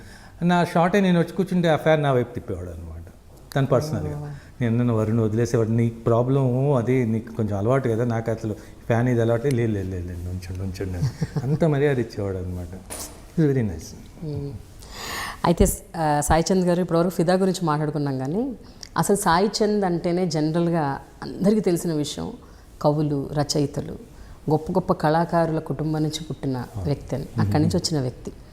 మీ తాతగారు త్రిపురనేని రామస్వామి గారు గొప్ప గొప్ప poet, is a great poet. నాకు చాలా ఇష్టం. నాన్నగారు గోపీచంద్ గారు, అసలు ఆయన నవలలు చదవని తెలుగువారు ఉన్నారంటే ఇంకా ఆశ్చర్యం లేదు అందులో. అంటే పవన్ కళ్యాణ్ కూడా ఒక ఇంటర్వ్యూలో అదే చెప్పాడమ్మా. అందరూ చెప్తారు, పవన్ కళ్యాణ్ కూడా, నేను చాలా ఫ్రస్ట్రేట్ అయిన ఒక టైంలో అసముద్రం జీవిత చదివి దాని నుంచి నేను బయటపడ్డాను అని చెప్తాడు అనమాట తను కూడా. And that was also noted as the best psychoanalysis novel కదండి తెలుగులో ఇప్పటివరకు, ద ఫస్ట్ ఎవర్ అని.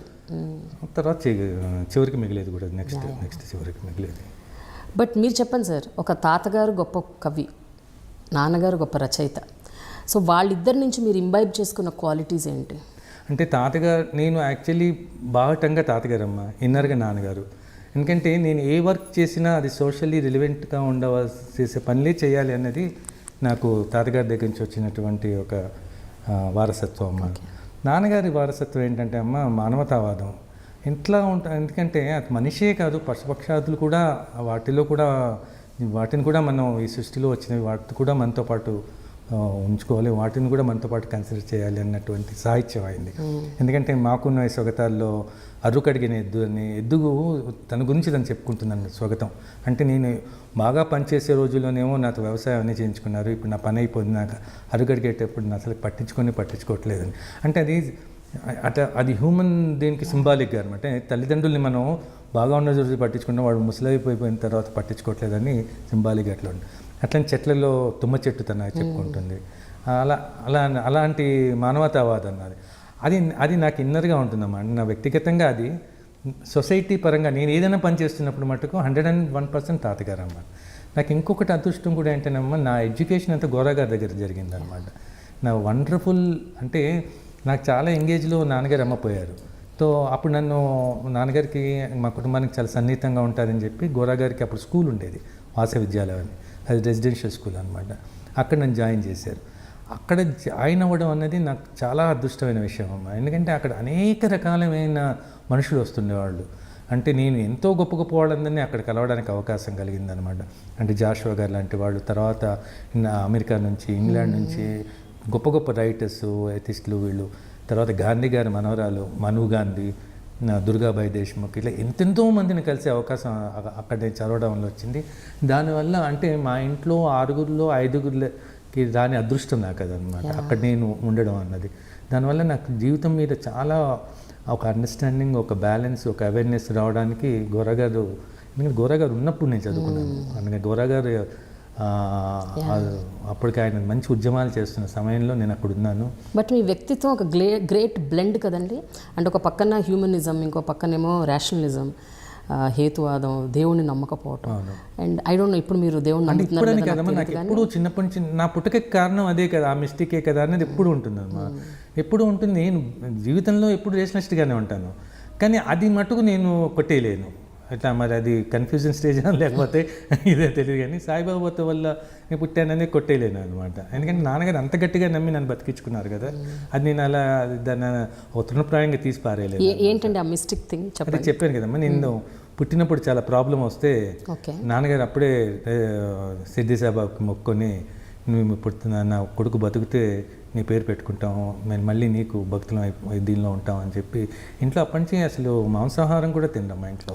నేను అవన్నీ కూడా మానేశారు ఇంట్లో. అసలు నేను పుట్టిన తర్వాత మిగిలిన వాళ్ళు ఎవరు తిన్నారు, అందరూ మానేశారు అనమాట. అందుకని నేను మధ్యలో ఎప్పుడైనా సినిమాలో ఎప్పుడైనా 1-2 ముందు ఉండేది కాదు, సినిమాలో ఎప్పుడైనా మరి వాళ్ళ బలమైతే 1-2 ముక్కలు అట్లా తీసుకుని తర్వాత నా కోసం హోల్ ఫ్యామిలీ మానేసి దానికి ఒక ఇది నేను చేయడం ఏంటి అనేసి నేను అసలు ఇంకా తర్వాత దాని జోలికి కూడా వెళ్ళలేదు అనమాట. అంటే అట్లా ఉండేది అది. బట్ ఇప్పుడు ప్రస్తుతం what is the present status of your mind అండి? అంటే రేషనలిజం అన్నది మైండ్లో ఇంకా స్టిల్ అలాగే ఉందా, లేకపోతే బాహ్య ప్రపంచానికి నేను రేషనలిస్ట్ని, ఇన్నర్గా మటుకు నాకు మిస్టేక్. ఎందుకంటే ఈ ఇయర్ మరీ మిస్టేక్ ఎక్స్పీరియన్సెస్. అంటే ఎట్లా జరిగినాయి ఇవి నాకు అర్థం కాలేదు అనమాట. బర్త్డే నాడు రావడం ఏంటి ఆఫరు, నా బర్త్డే నాడు ఫినిష్ అవ్వడం అంటే సినిమా, సాయి పల్లవి నా జీవితంలోకి రావడం ఏంటి, సాయి పల్లవి నేను లాస్ట్ సినిమా మానేసినప్పుడు ఆ ఇయరే సాయి పల్లవి పుట్టడం ఏంటి, సాయి పల్లవి పుట్టుక సిద్ధి సాయిబాబా కారణం, నా పుట్టుకకి సిద్ధి సాయిబాబా కారణం, ఇలాంటివి అనేక రకాలండి. కొన్ని గుర్తొస్తున్నాయి చెప్తున్నాను, కొన్ని అనేక రకాలైన మిస్టేక్ సాయి ఎక్స్పీరియన్స్. పల్లవి పుట్టుక కూడా షిరిడి సాయిబాబా కారణం అదే అంటే అది ఎలా? అదే యాక్చువల్లీ అమ్మాయి ప్రెగ్నెంట్గా ఉన్నప్పుడు వాళ్ళ అమ్మకి సిద్ధి సాయిబాబా ఒక ఇంటికి వచ్చాడని ఎవరో వచ్చారు ఇంటికి, ఒక బాబా వచ్చినప్పుడు మాట్లాడి ఆశీర్వదించి వెళ్ళారు. వెళ్ళిన తర్వాత వాళ్ళ అమ్మకి మళ్ళీ సిద్ధి సాయిబాబా కనపడి వచ్చింది నేనే, బిడ్డని ఆశీర్వదించింది నేనే అని చెప్పి ఆమె కళ్ళు రావడం, వాళ్ళకి ఆ నమ్మకం అనమాట. అందుకే తన సాయి పల్లవి అని పేరు పెట్టుకోవడం. ఓకే, సాయి చంద్ సాయి పల్లవి. అట్లా ఏంటి అసలు చాలా యాదృచ్ఛికం. నాకు అదే ఎట్లా కొట్టి పారేయాలేమవుతుంది, ఎట్లా కొట్టి పారేస్తాం, ఏదో యాక్సిడెంట్ జరిగిందంటే ఒకటి జరిగిందేమో, ఇన్నేలా ఒకదాని మీద ఎలా జరిగింది. దట్ టు లాస్ట్ నా shooting date with my daughter, మళ్ళీ సాయి పల్లవి నేను కలిసి చేసింది లాస్ట్ షాట్ నా పుట్టినరోజు నాడు. ఆ రోజు నా పుట్టినరోజు అని వాళ్ళకి తెలియదు, నేను పుట్టినరోజు నేను చెప్పింది సాయి పల్లవి కూడా తెలియదు అనమాట. అది అయిపోయిన తర్వాత నేను నెక్స్ట్ డే బాన్స్వాడ నుంచి వచ్చేస్తూ అప్పుడు మెసేజ్ పెట్టాను అనమాట, నా జీవితంలో ఒక అద్భుతమైన దృశ్యందా అని సాయి పల్లవికి పెట్టాను. నా పుట్టినరోజు నాడు నీతో నేను షూటింగ్ చేశాను, మన ఇద్దరం కలిసి చేసాము, నాకు చాలా ఆనందం, నా లాస్ట్ డే నీతో చేశాను, ఫస్ట్ డే నీతో చేశాను, నా లాస్ట్ డే చేశాను అంటే ఇక నెక్స్ట్ డే నాతో పోట్లాడింది, అలిగింది, నాతో మాట్లాడమని, నాకు నీ పుట్టినరోజు నాడు నా పుట్టినరోజు అని నీ పుట్టినరోజు అని చెప్పలేదు నువ్వు నాకు అని అలిగి మాట్లాడమని 4-5 రోజులు నాకు రెస్పాండ్ అవ్వడం మానేసినాడు. తెగ బతిమలాడించుకుని తల్లి వచ్చే సంవత్సరం నా పుట్టినరోజు నీతోనే చేసుకుంటాను రా, మన ఇద్దరమే చేసుకుందాం, ఇంకెవ్వరు అసలు ఇంకెవ్వరు ఫ్రెండ్ని పిలవను, చుట్టాలను కూడా పిలవను, మన ఇద్దరమే చేసుకుందాం అంటే అప్పటి నుంచి మళ్ళీ నార్మల్ అయింది. So sweet. యా. అయితే సాయి చంద్ గారు, మీకు చంద్ర గారు, అలాగే వైకుంఠం గారు, బి నరసింహరావు గారు, ఇట్లా గొప్ప గొప్ప స్నేహితుల సహచర్యం, వాళ్ళ ద్వారా మీరు ఎంతో నేర్చుకోవటం, ఎన్నో తెలుసుకోవటం, అంటే ఒక ఎడ్యుకేషన్, స్కూల్ వచ్చే ఎడ్యుకేషన్ ఒకవైపు, ఇలా ఇటువంటి గొప్ప గొప్ప వ్యక్తుల సాంగత్యం అది అసలు complete different. So how it helped అండి ఇన్ యువర్ లైఫ్? అంటే ఒక విధంగా అమ్మ అసలు అది చిన్నతనం నుంచి జరిగిందమ్మా. అంటే నాన్నగారు నాకు ఎంగేజ్లో పోయారు, కానీ నాన్నగారి దగ్గరికి అనేక మంది వచ్చేవాళ్ళు. అంటే అప్పుడు కవులు, గాయకులు, సినిమా వాళ్ళు అందరూ, అంటే మా నారాయణగూడ ఇల్లు ఒక పెద్ద కల్చరల్ సెంటర్లా ఉండేదన్నమాట. దానికి నా ముద్దు పేరు లిటిల్ ప్యారిస్ అని పెట్టుకున్నా, మా నారాయణగూడ అనమాట. అంటే ప్యారిస్లో 19th centuryలో ఉండేటటువంటి అట్మాస్ఫియర్ అంతా మా ఇంట్లో ఉండేది అప్పుడు. నాన్నగారు ఒక రచయిత సినిమా కాబట్టి, ఇటు రచయిత గారి సినిమా కూడా అనేక రకాలమైన కళాకారులు రావడం అనేది ఇంట్లో ఉండేది. అంటే ఇప్పుడు కవుల్లో దాశరథి గారు, నారాయణ రెడ్డి గారు, జాషువా గారు, విశ్వనాథ్ సత్యనారాయణ గారు, వీళ్ళందరూ వస్తుండేవాళ్ళు. అట్లనే పెయింటర్స్లో రామారావు గారు, ఇలాంటి వాళ్ళందరూ వస్తుండేవాళ్ళు. ఆ తర్వాత సినిమా యాక్టర్స్ గుమ్మడి గారు, జగ్గయ్య గారిని అయితే నాన్నగారే దర్శకుడిగా ప్రియురాలుగా ఉన్నప్పుడు జగ్గయ్య గారిని ఇంట్రడ్యూస్ చేసి, జగ్గయ్య గారు, అక్కినే నాగేశ్వరరావు, వీళ్ళ కోయిన్సిడెంట్లకి ఏంటంటే నాగేశ్వరరావుకి నాన్నగారికి చాలా అనుబంధం ఉండేది, ఎన్టీ రామారావు గారికి మా తాతగారు కవిరాజు గారితో చాలా అనుబంధం ఉండేది అనమాట. అంటే ఇప్పుడు తర్వాత ఎన్టీ రామారావు గారు నాన్నగారి దగ్గరికి వచ్చేవాళ్ళు, కానీ ఎన్టీ రామారావు గారు నన్ను ఒకసారి పిలిచి మాట్లాడారు, కవిరాజు గారిని మనవాడిని, గోపిచంద్ గారు అబ్బాయి నన్ను కాదు, కవిరాజు గారు రామస్వామి గారిని మనవాడిని పిలిచి మాట్లాడి చెప్పారు అనమాట. నాకు ఆయన గురువే ఇక కవిరాజు గారు. నేను ఏసీ కాలేజీలో చదువుకునే రోజుల్లో ఆయన నాటకాలు కూని, శంభుకవద, నేను జగ్గయ్య గారు వాళ్ళు వేసేవాళ్ళం. ఆ ఇన్స్పిరేషన్తోనే నేను ఆయన సినిమాలు కూడా, తర్వాత సీతారామ కళ్యాణంలో రావణ బ్రహ్మ, తర్వాత కృష్ణపాండ్యంలో దుర్యోధనుడు, అవన్నీ కూడా తాతగారి లిటరేచర్ ఇన్ఫ్లుయెన్సెస్ అనమాట. వాళ్ళని హీరోలు చేయడం అనేది మన ఇండియన్ స్క్రీన్లో ఎక్కడా లేదు కదా, ఎన్టీ రామారావు చేయడమే అది. నేను బ్యాక్గ్రౌండ్ తాతగారే అనమాట. అట్లా మా చిన్నప్పటి నుంచి అనేక రకాలమైన ఆర్ట్ కల్చర్లో గురువు అనమాట. అనుకోకుండా మాకేంటంటే అమ్మ పక్కనే ఇంకా బాలానంద సంఘం అని ఒకటి ఉండేది నారాయణగూడలో. అది ఒక పిల్లలకి పెద్ద గొప్ప కల్చరల్ హబ్ అమ్మ అది నిజంగా. అంటే రేడియో యొక్క న్యాయపతి రాఘవరావు గారు వాళ్ళు, అంటే వాళ్ళు మెడ్రాస్ ఎప్పటి నుంచో, వాళ్ళకి పిల్లలు లేరు, అందుకని వాళ్ళ బాలానంద సంఘం అని పెట్టి వాళ్ళ పిల్లల్ని అనేక రకాలుగా వాళ్ళు ప్రమోట్ చేస్తారు. తురగా జానకిరాణి గారు అందరూ, తురగా జానకిరాణి గారు కాదు, వీళ్ళు న్యాయపతి రాఘవరావు గారు, వీళ్ళు చాలా ముందు తర్వాత వీళ్ళు వచ్చారు చాలా ముందు. వాళ్ళు మెడ్రాస్ అప్పుడు కంబైన్ స్టేట్గా మెడ్రాస్ ఉన్నప్పుడు అక్కడ ఉండేది బాలానంద సంఘం. అంటే వీళ్ళు మేమే బాపు గారు, రమణ గారు అందరూ అందులోంచి వచ్చిన వాళ్ళే, అక్కడి నుంచి మా దాకా అందరూ వచ్చిన వాళ్ళు అన్నమాట. అటువంటి సంస్థ పనిచేయడం. తర్వాత మాకు ఇంకోటి ఏంటంటే నాన్నగారు పోయాక మా పెద్దనే డాక్టర్ రమేష్ అని ఉండేవాళ్ళు. ఆయనకి ఆయన డాక్టర్ అయిన కూడా ఆయన కల్చరల్ యాక్టివిటీస్ చాలా ఉండేవి. మా గోపిచంద్ దాస్ అని చెప్పి చాలా నాటకాలు అవన్నీ వేశారు, తను రైటరు. అది ఈ నరసింహరావు గారు వీళ్ళందరూ కూడా అన్నయ్య వల్ల మాకు చాలా క్లోజ్ ఫ్రెండ్స్ అయ్యారు అనమాట. అన్నయ్య వల్ల నేను అప్పుడు నాస్తికేంద్రంలో అదే గోరగద్ద చదివేవాడిని. హాలిడేస్కి వచ్చినప్పుడు వీళ్ళందరూ కూర్చొని మాట్లాడుతుంటే నేను పక్కన వెళ్ళి కూర్చోవడం, ఇదాన్ని వాళ్ళు పెద్ద ఒక చిన్నపిల్లని చూసినట్టు చూసేవాళ్ళు. అట్లా తెలియకుండా వాళ్ళతో అనుబంధం ఉండేది. అంటే నాన్నగారి నుంచి అన్నయ్యకి షిఫ్ట్ తర్వాత వీళ్ళకి వచ్చేటప్పటికి కల్చరల్గా చాలా తేడాలు వచ్చేస్తూ ఉన్నాయన్నమాట. ఎందుకంటే వామపక్ష సిద్ధాంతాలు చాలా వచ్చేసినాయి అప్పటికి. నరసింహరావు గారు చాలా కమిటెడ్గా ఉండేవాడు అనమాట మొదట్లో వామపక్ష సిద్ధాంతాల మీద అనమాట. తన పొయిట్ ఇవన్నీ అనమాట. నాకు అంటే ఇంట్లో అనేక అంటే హేతువాదం ఇవ్వండి వామపక్ష పాటలు కానీ ఇవన్నీ నాకు వినడం చాలా నిజంగా అమ్మ నేను బండెనక బండి గట్టి ఫస్ట్ సాంగ్ విన్నప్పుడు ఇటువంటి పాటలు కూడా ఉంటాయా అని అనిపించింది అన్నమాట. ఇలా కూడా ఉంటుందా సాహిత్యం, ఇలా కూడా నేను అంత సాహిత్య కుటుంబంలో వచ్చి నేను స్టన్ అయిపోయాను అనమాట. బండెనక ఇట్లా ఉంటుందా అంటే మీరు ఎప్పుడు అప్పటి వరకు కూడా ఒక రెబెలియస్ పోయట్రీ వినుండరు. అంటే తాతగారు వినేవాడు. అంటే వీరగంధం తెచ్చినారము వీరుడెవ్వడు తెలుపుడు పూసిపోదము మెడన వైతము పూల దండలు భక్తితో తెలుగు బావుట కన్ను చెదరగా కొండ వీటన ఎగురునప్పుడు తెలుగు బిడ్డ లేవ వీరసాయము సేయరావుగా అలాంటి ఉండేవి. నేను పాడుతుండేవాడిని చాలా. అదే అంటే నేను అనేది ఏంటంటేనండి ఒక వీరత్వం శూరత్వం అట్లా ఉండేది, అలాంటి పాటలు ఉండేవి. బట్ పోరుబాట ఉద్యమం ఇలాంటి కైండ్ ఆఫ్ సాహిత్యం మీరు అప్పటి వరకు వినుండరు. నిజంగా అంటే నాకు గిల్టీనెస్ ఏంటంటే అంత సాహిత్య కుటుంబంలోంచి ఈ కోణం అసలు చూడలేదేంటి అని చాలా గిల్టీనెస్ అనమాట. అది తెలియదు అన్న దానికంటే గిల్టీనెస్ నేను ఎందుకు చూడలేకపోయాను అన్నది ఉండేది. ఇంకా తర్వాత ఇక దాని క్షుణ్ణంగా అటువైపు బాగా అట్రాక్ట్ అయి ఉంటారు కదండి. అప్పటికి మా భూమి తర్వాత ఐ థింక్ ఒక సిరీస్ ఆఫ్ ఉద్యమాల సినిమాలు, అందుకని మిమ్మల్ని అప్పట్లో ఉద్యమాల హీరో అని అనేవారు, ఉద్యమాల సినిమాల హీరో అని లైన్గా. తర్వాత ఏంటండి అది యువతరం కదిలింది, ఈ చదువులు, తర్వాత ఇలా అనేక రకాల.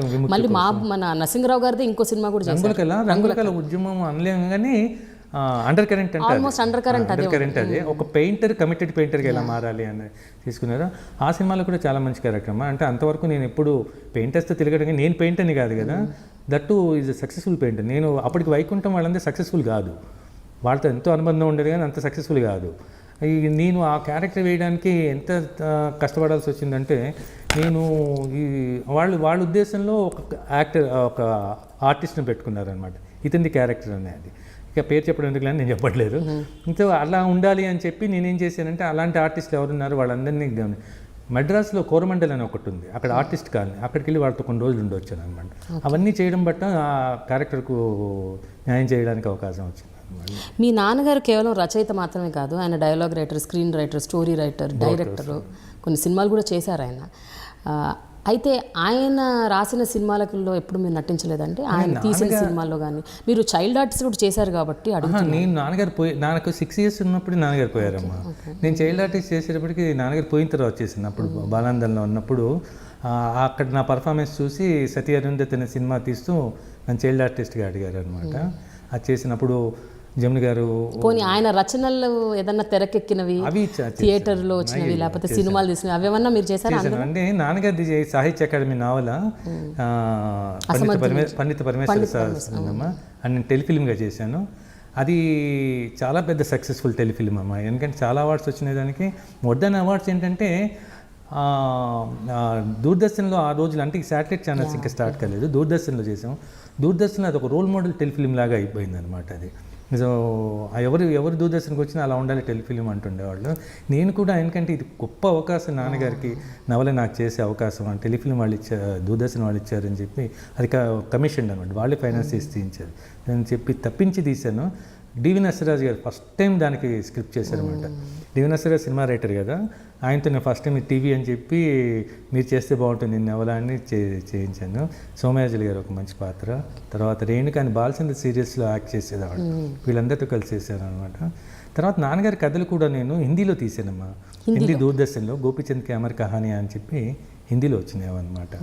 తర్వాత నాన్నగారి మీద డాక్యుమెంటరీ చేశాను, అన్నీ చేశాను. కానీ తాతగారి మీద ఎక్కువ చేయలేదు అని ఉండేది. నాకు జీవితంలో పెద్ద కోరిక అనమాట, తాతగారి మీద ఒక బయోపిక్ చేయాలి, ఆ వ్యాషన్ నేను వేయాలి అని. Hope it comes true. తొందరగా రావాలని చాలా దాని మీద వర్క్ కూడా చేస్తున్నాను. అంటే ఆ టైం అంటే ఆయన యాక్చువల్లీ బోర్న్ ఇన్ 1887, 1943లో పోయారు. ఈ గ్యాప్లో ఆ ఇయర్స్ అప్పుడు ఉన్నటువంటి ఆ రాజకీయ ఆర్థిక సంబంధాలు ఎలా ఉన్నాయి, ఆ జీవితాలు ఎలా ఉన్నాయి దాని మీద కొంచెం స్టడీ కూడా చేస్తూ ఉన్నాను అనమాట. అది పక్కగా వచ్చినప్పుడు ఎందుకంటే చాలా మంచి సాహిత్యం అయింది. అంటే స్వాతంత్ర సమర యోధులైన తర్వాత ఆ టైంలో వీరగంధం తెచ్చిన పాట కానీ, తర్వాత అప్పుడు సెపరేట్ తెలుగు రాష్ట్రం కోసం ఉద్యమం జరుగుతున్న ఆయన పాటలు చాలా ఉండేవి అన్నమాట. అవన్నీ పెట్టి తీగలిగితే చాలా బాగుంటుందని నాకు పెద్ద కోరిక అది. అయితే ఒక విషయం చెప్పండి, మీ నాన్నగారు గోపీచంద్ గారు రచించిన అసమర్థుని జీవయాత్ర, అది అంటే అదే ఇందాక మీరు అన్నట్టు పవన్ కళ్యాణ్ గారితో పాటు కూడా చాలా చాలా గొప్ప గొప్ప వాళ్ళు, పెద్ద పెద్ద వాళ్ళు, ఎంతో మంది దాన్ని చదివి ఇన్స్పైర్ పొందిన వాళ్ళు ఇప్పటికీ. అది పబ్లిక్ సర్వీస్ కమిషన్ బుక్స్, అంటే తెలుగు లిటరేచర్లో సిలబస్లో ఒక వన్ ఆఫ్ ది మెయిన్. తర్వాత అది చాలా వాటికి పెట్టారు అప్పుడు, తెలుగు పీజీకి అది సెకండ్ చాలా వాటికి అది చేశారు. అది ఇప్పటికి కూడా నాకు తెలిసి ఏమంటే ఇప్పటికి కూడా హైయెస్ట్ రేటింగ్లో ఉందేను. ఇంకోటి ఏంటంటే రీపబ్లిష్ అయిన వాటిలో అసమర్థుని జీవితం రీపబ్లిష్ అయిన క్లాసిక్స్లో లేదు. మార్క్ ట్వైన్ ఉన్నారు కదా మా ఇంగ్లీష్ రైటర్, ఆయన అంటాడు అన్నమాట, క్లాసిక్ అంటే చదవాలనిపించేది, చదవడానికి బుద్ధి పుట్టింది అని.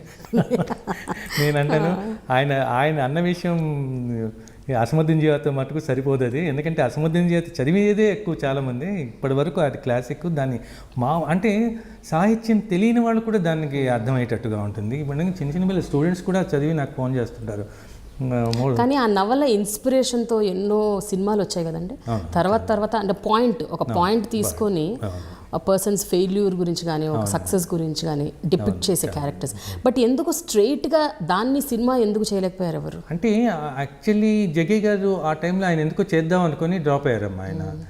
తర్వాత నేనెందుకు దాని జోలికి వెళ్తలేదంటే, నాన్నగారు డైరెక్టర్ అయ్యి ఉండి నాన్నగారే అటెంప్ట్ చేయలేదు ఆ సినిమా తీయాలని.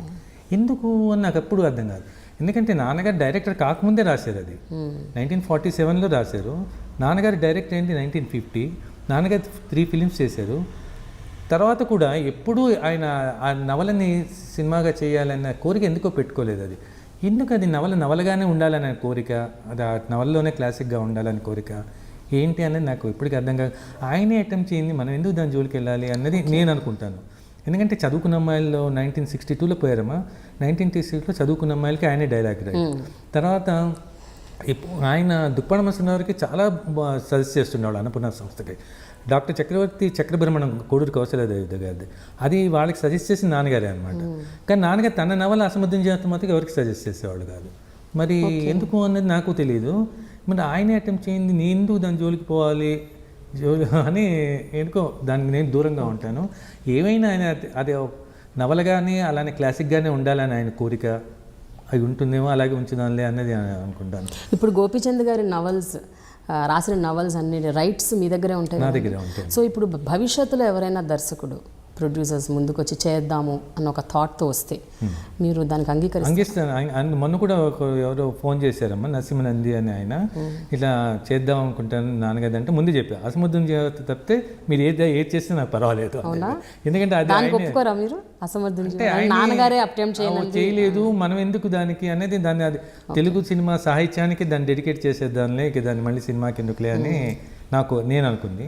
అమ్మ ఇంకొకటి ఏంటంటే ఇంకొక 5-6 ఇయర్స్లో నా రైట్స్ కూడా పోతాయి. జనరల్ టు ఎవ్రీబడి అనమాట. అంటే ఒక రైటర్ రైట్స్ ఎప్పుడు 60 ఇయర్స్. సో 2012తో నాన్నగారు పోయి 60 ఇయర్స్ అవుతుంది. సో ఇక అప్పుడు రైట్స్ ఎవరికైనా పోతే అప్పుడు మనం కూడా ఐ కాంట్ స్టాప్ ఇట్. కానీ ఇప్పుడు మటుకు నా కోరిక ఏంటంటే ఆయన తీయలేదు కదా, మనం ఎందుకు దానికి అని. అంటే అది రిజిడ్గా తీసుకున్న నిర్ణయం ఏం కాదు, కానీ ఇంకో సైకలాజికల్గా అనిపిస్తుంది. వద్దనుకున్నాడు కదా మనం ఎందుకు. ఆయన కోరిక కూడా ఎప్పుడు లేదు అసమర్థం చేయాలి అని. ఎందుకంటే ప్రత్యేకాత్మ గారు వాళ్ళందరూ కూడా ఆ డోస్లో ఫేమస్ డైరెక్టర్, వాళ్ళకు ముచ్చటపడేవాళ్ళు.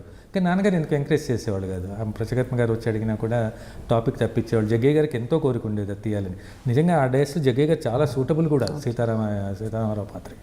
అయినా నాన్నగారు ఎందుకో ఎంకరేజ్ చేయలేదు. అయితే మీ తాత ముత్తాతలు, మీ ఫ్యామిలీ యాక్చువల్గా మీరు జనరల్గా ఏ ప్రాంతానికి చెందినవారండి? ఎందుకంటే మిమ్మల్ని అందరూ కూడా తెలంగాణ వ్యక్తిగానే ఐడెంటిఫై చేస్తారు. తాతగారు ఫ్యామిలీ ఏమమ్మా అంగళూరు, కృష్ణా జిల్లా అంగళూరు. కానీ తాతగారు ఇంగ్లాండ్లో బారిస్టర్ చేశారు. బారిస్టర్ చేసి వచ్చిన తర్వాత ఆయన్ని రావడం ఇండియా రావడమే అప్పటికే ఆయన ఒక మంచి అద్భుతమైన నాటక రాశారమ్మా ఇండియా రాగానే. అప్పటికే ఆయన ఫేమస్ పోయిట్ కదా, అప్పటికే రాణా ప్రతాప్ అని అవన్నీ రాస్తున్నారు. బారిస్టర్ చేసి వచ్చిన తర్వాత అక్కడ ఉన్న దీంతో ఒక ఉత్సాహం ఆవేశంతో వచ్చి శంభుకవధ అని ఒక గొప్ప నాటక రాశారు అనమాట. అది ఆ రోజుల్లో సెన్సేషనల్ అనమాట. అంటే తెలుగు సినిమాలో తెలుగు సాహిత్యంలో కల్చరల్ రివల్యూషన్ తీసుకొచ్చినటువంటి మొట్టమొదటి పీస్ అదని అంటారు. అంటే అప్పటి నుంచి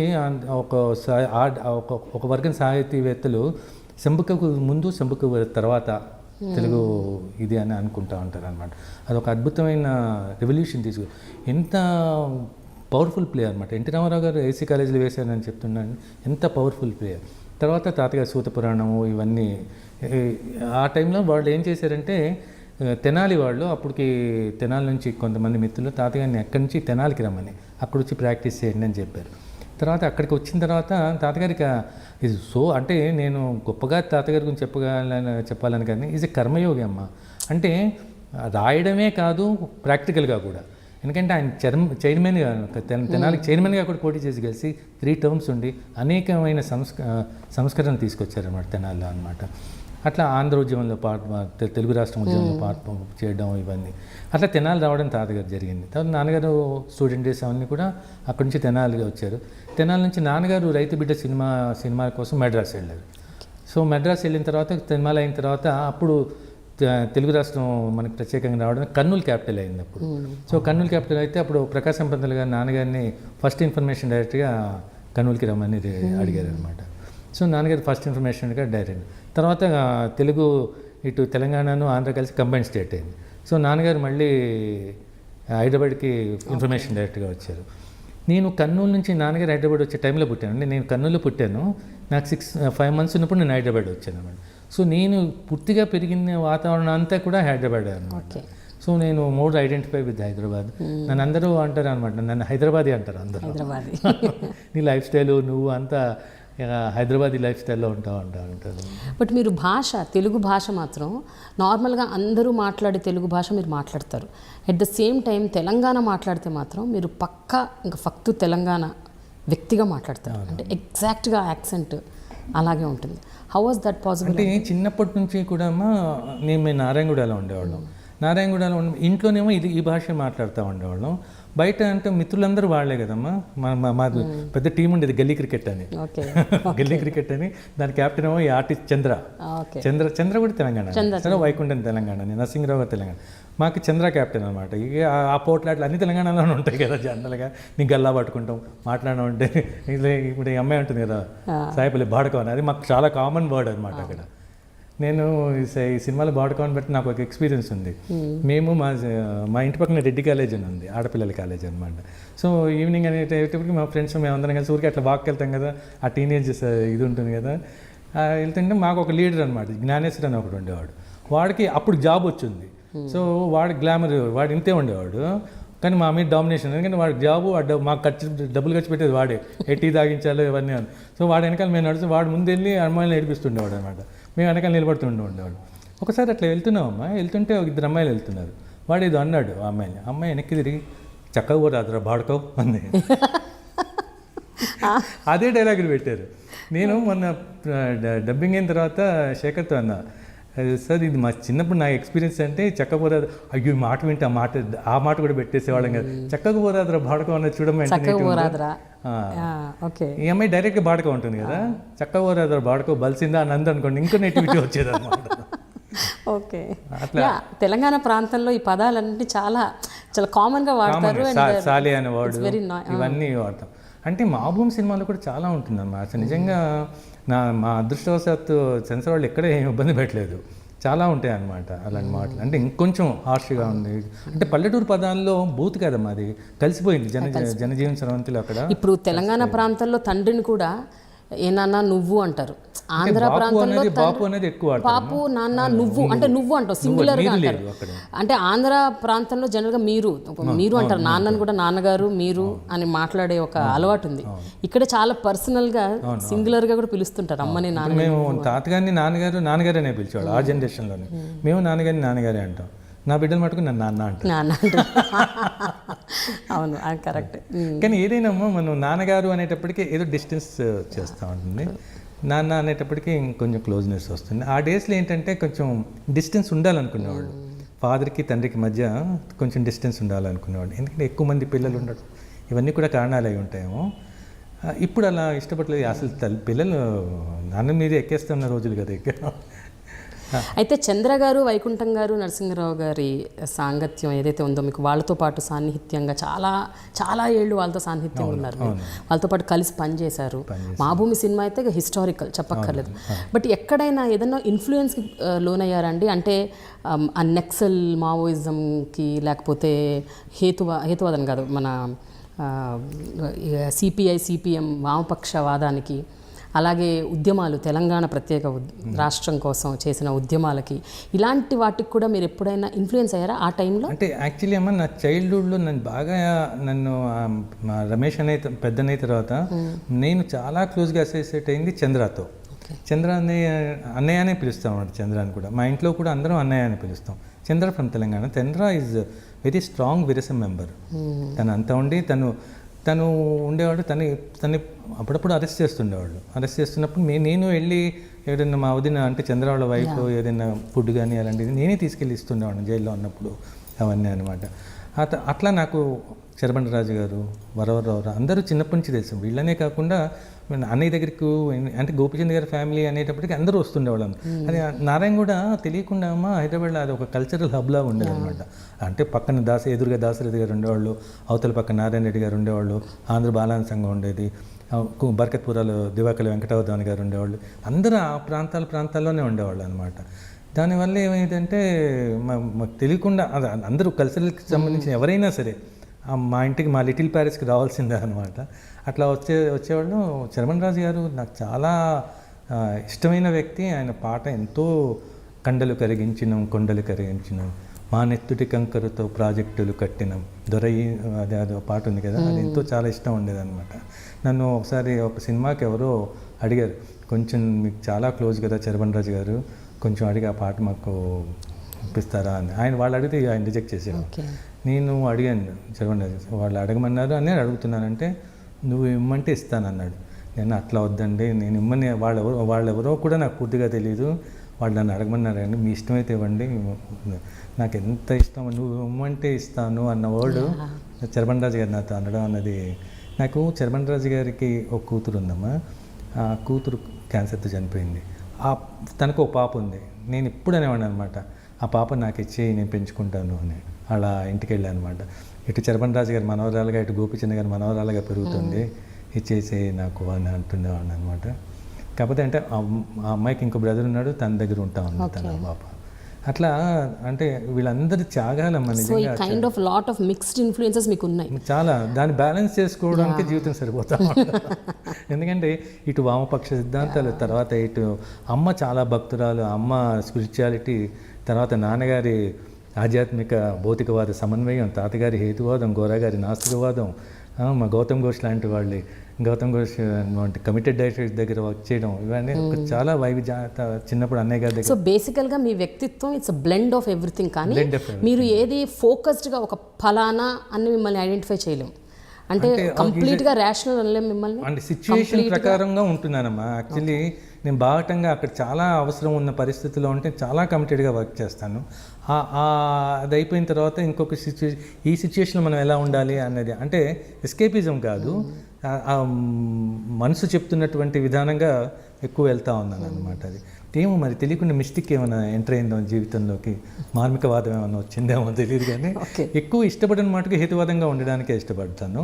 కాకపోతే ఏంటంటే నా చైల్డ్హుడ్, నా బర్త్ నన్ను ఎప్పుడు హాంట్ చేస్తాను. నేను నాన్నగారు అంత నమ్మారు సిద్ధి సాయిబాబాని, దాన్ని ఎలా కొట్టిపారేస్తాం మనం?